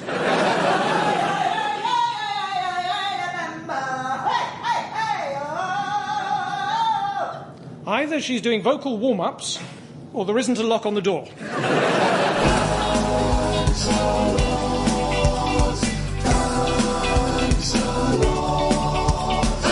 When eventually we arrived, the oligarch's party was in full swing.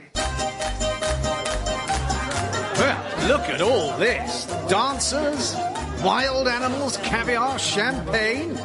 And did you see that rare Siberian snow leopard in the cage that was here a minute ago? There are only a few of those left in the world. No, I was busy putting the cat out. Oh, dear. Well, that Cossack dancing is infectious, isn't it? But hey. Shh. Conchita is due to sing very shortly. Ladies and gentlemen, the fabulous Conchita Lopez! Right. She's moving to the stage now. No, Anton! Look! A tiny assassin right in front of Conchita. He's wearing a balaclava and he's got wires coming out of him. Milton, that's the microphone. Go! What is happening? Sorry, but your safety is of the utmost importance. Well, it is now. A lot of powerful Russians want to kill us. Quick, blanket over the head, straight back to the airport. Her head, Milton, not yours. Right. As we escaped from Russia, Conchita and I sat next to each other in the private jet. I turned the lights down and put on some... Sorry, but I thought we were being brought together by some common fate. Oh, I see what you're saying. You do? The only question is, will we get to the church on time? Oh, really, Milton? Oh, I'm so glad you feel this way. I can't believe you've agreed to be guest of honour at the church fete. Oh, have I? Thanks a lot. We arrived home just in time. Ah, Vicar, there you are. Ah, well, isn't this lovely? What could be more quintessentially English than a village fete in suburbia? A fight in a pub car park. Milton, thank you so much for all your innovative ideas, but tell me, that group of miserable-looking chaps over there, banging each other on the head with flowers, what are they doing? Morrissey dancing. I would go out tonight, but I haven't got a stitch to they bash those sticks quite hard, don't they? Yes, to be honest, I wasn't surprised to hear one of them mention something about a girlfriend in a coma. May I say, what a jolly good sport you were agreeing to take part in Milton's Soak the Vicar competition. Yes, although I wasn't expecting it to happen 2 weeks before the fete opens. I thought it cheered up an otherwise dull funeral. Yes. Now, where's our celebrity guest? Here she comes. Ah, Conchita, our guest of honour. We're so thrilled you could join us. So, what am I supposed to do with this silly fate? Well, perhaps you wouldn't mind making a few announcements over the tannoy? Ah, how dare you! I am an artist that do not make announcements. OK, Conchita, maybe you'd like to sing some traditional English folk songs that we always sing at fetes. OK. I mean, I don't know the tune, but... Here are the words. What's the honor of a blue Renault Clio? Please move it as it is blocking the entrance to the... Are you sure this is traditional English? Oh, yes. The obstructive Renault embodies our long-standing rivalry with the French. Oh. Try this one about loneliness. There is a missing child by the bric-a-brac store.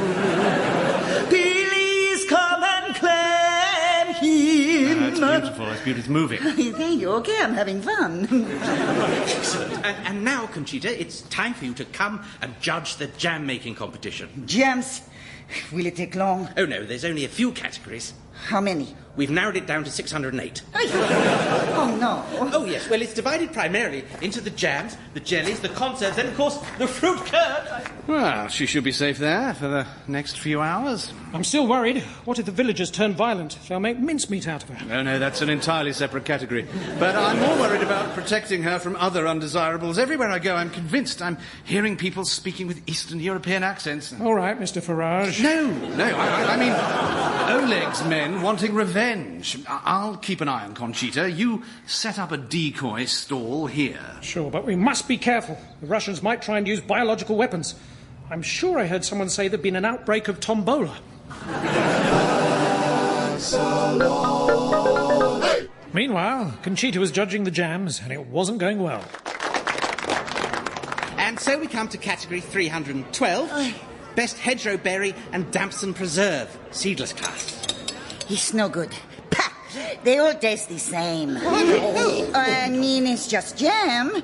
It's just something you put on your roll before your first cigarette of the morning. Nonsense! Jam is the most important thing in the world. Well, I would throw it away. No. If there's one thing you have to do with a preserve, it's preserve it. Milton, I thought you were setting up a decoy stall to watch for Oleg's men. Yes, but unfortunately, my guess the weight of the kilo stall didn't last as long as I'd hoped. Some little brat got it straight away. I see. He wanted a prize, but I managed to fob him off with some face painting. Ah, what did you do, a tiger? No, a target. Then I sent him in the direction of the coconut shy. How's Conchita getting on? Conchita? She's gone. Milton, she could be in serious danger. I can't help feeling I've failed in my one job as an assassin. Bodyguard. Oh, yeah. Hold on, that's her voice. No, it's coming from somewhere high up in the church. You mean she's become Archbishop of Canterbury? No. To the bell tower. I climbed the stairs, going up and up until eventually I came to a room containing the bells. I poured myself a whiskey and continued on to the top. There was Conchita, tied to a chair, beside a man in a balaclava. Oh, Milton, save me from this maniac. Milton, what's happening? It must be one of those Russians with the balaclavas. OK, Milton, proceed with extreme caution. Milton, get me out of here. Not only am I being held hostage, but I still feel sick after all those disgusting jelly jams. Right, that jolly well does it. For the last time, it can't be a jelly and a jam. I'm sorry, but... Vicar? What if it is? There, I've taken off the balaclava. Yes, it's me. And I brought Miss Conchita up here to teach her some manners. Manners? Ha! You're the one who does not know how to treat a lady. Yeah, quite the reverse. It is you who were rude to those ladies who spent months making jams, jellies and preserves, which are very easy to differentiate. I don't care. I'm getting out of here. Conchita, she's tripped over the floorboards and... I can see her. She's clinging on to the little hand of the clock on the outside of the tower. Oh, look, there she is. She's the one who was so rude about my thick preserve. And she said my nettle and pinecone puree was a bit tart. No, please, stop throwing fruit at her. Milton, save me! Do something, Milton. They've got their hands on Mrs. Pirbright's rock cakes, which... Oh, no, they're putting them into the tombola and turning it extremely fast and... It's getting closer! Don't worry, Conchita. I'm your bodyguard. I swore to provide round-the-clock protection. So here goes. Oh, no, it can't be. Milton's been hit. He's falling. Oh, someone catch him. Milton? He's fallen into a vast jar of chutney. Oi, Milton, what are you doing in there? Sorry, Pauline. Delicious, though. What flavour is it? Tadpole. You gave me a taste for it. Well, thank you, Pauline. Could someone quite literally help me out of a pickle? No! It's chutney, not pickle. Huge difference. Come on, people. It's not hard. Pickles are vegetables stored in... Can someone have this vicar arrested? But, Milton, how did you survive that rapid fire from the tombola? I hit on the idea of buying some oatmeal squares and sewing them together to form a protective outer coat. You mean? Yes. What I call a flap jacket. Oh, thank you, Milton. But you know what? I think I'm going back to Colombia. It is much safer there. If ever you or anyone you know need my help. Actually, I have some friends who are in a jam. Who's that?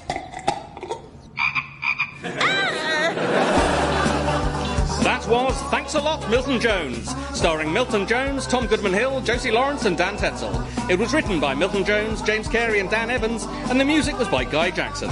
The producer was David Tyler, and the programme was a positive production for the BBC.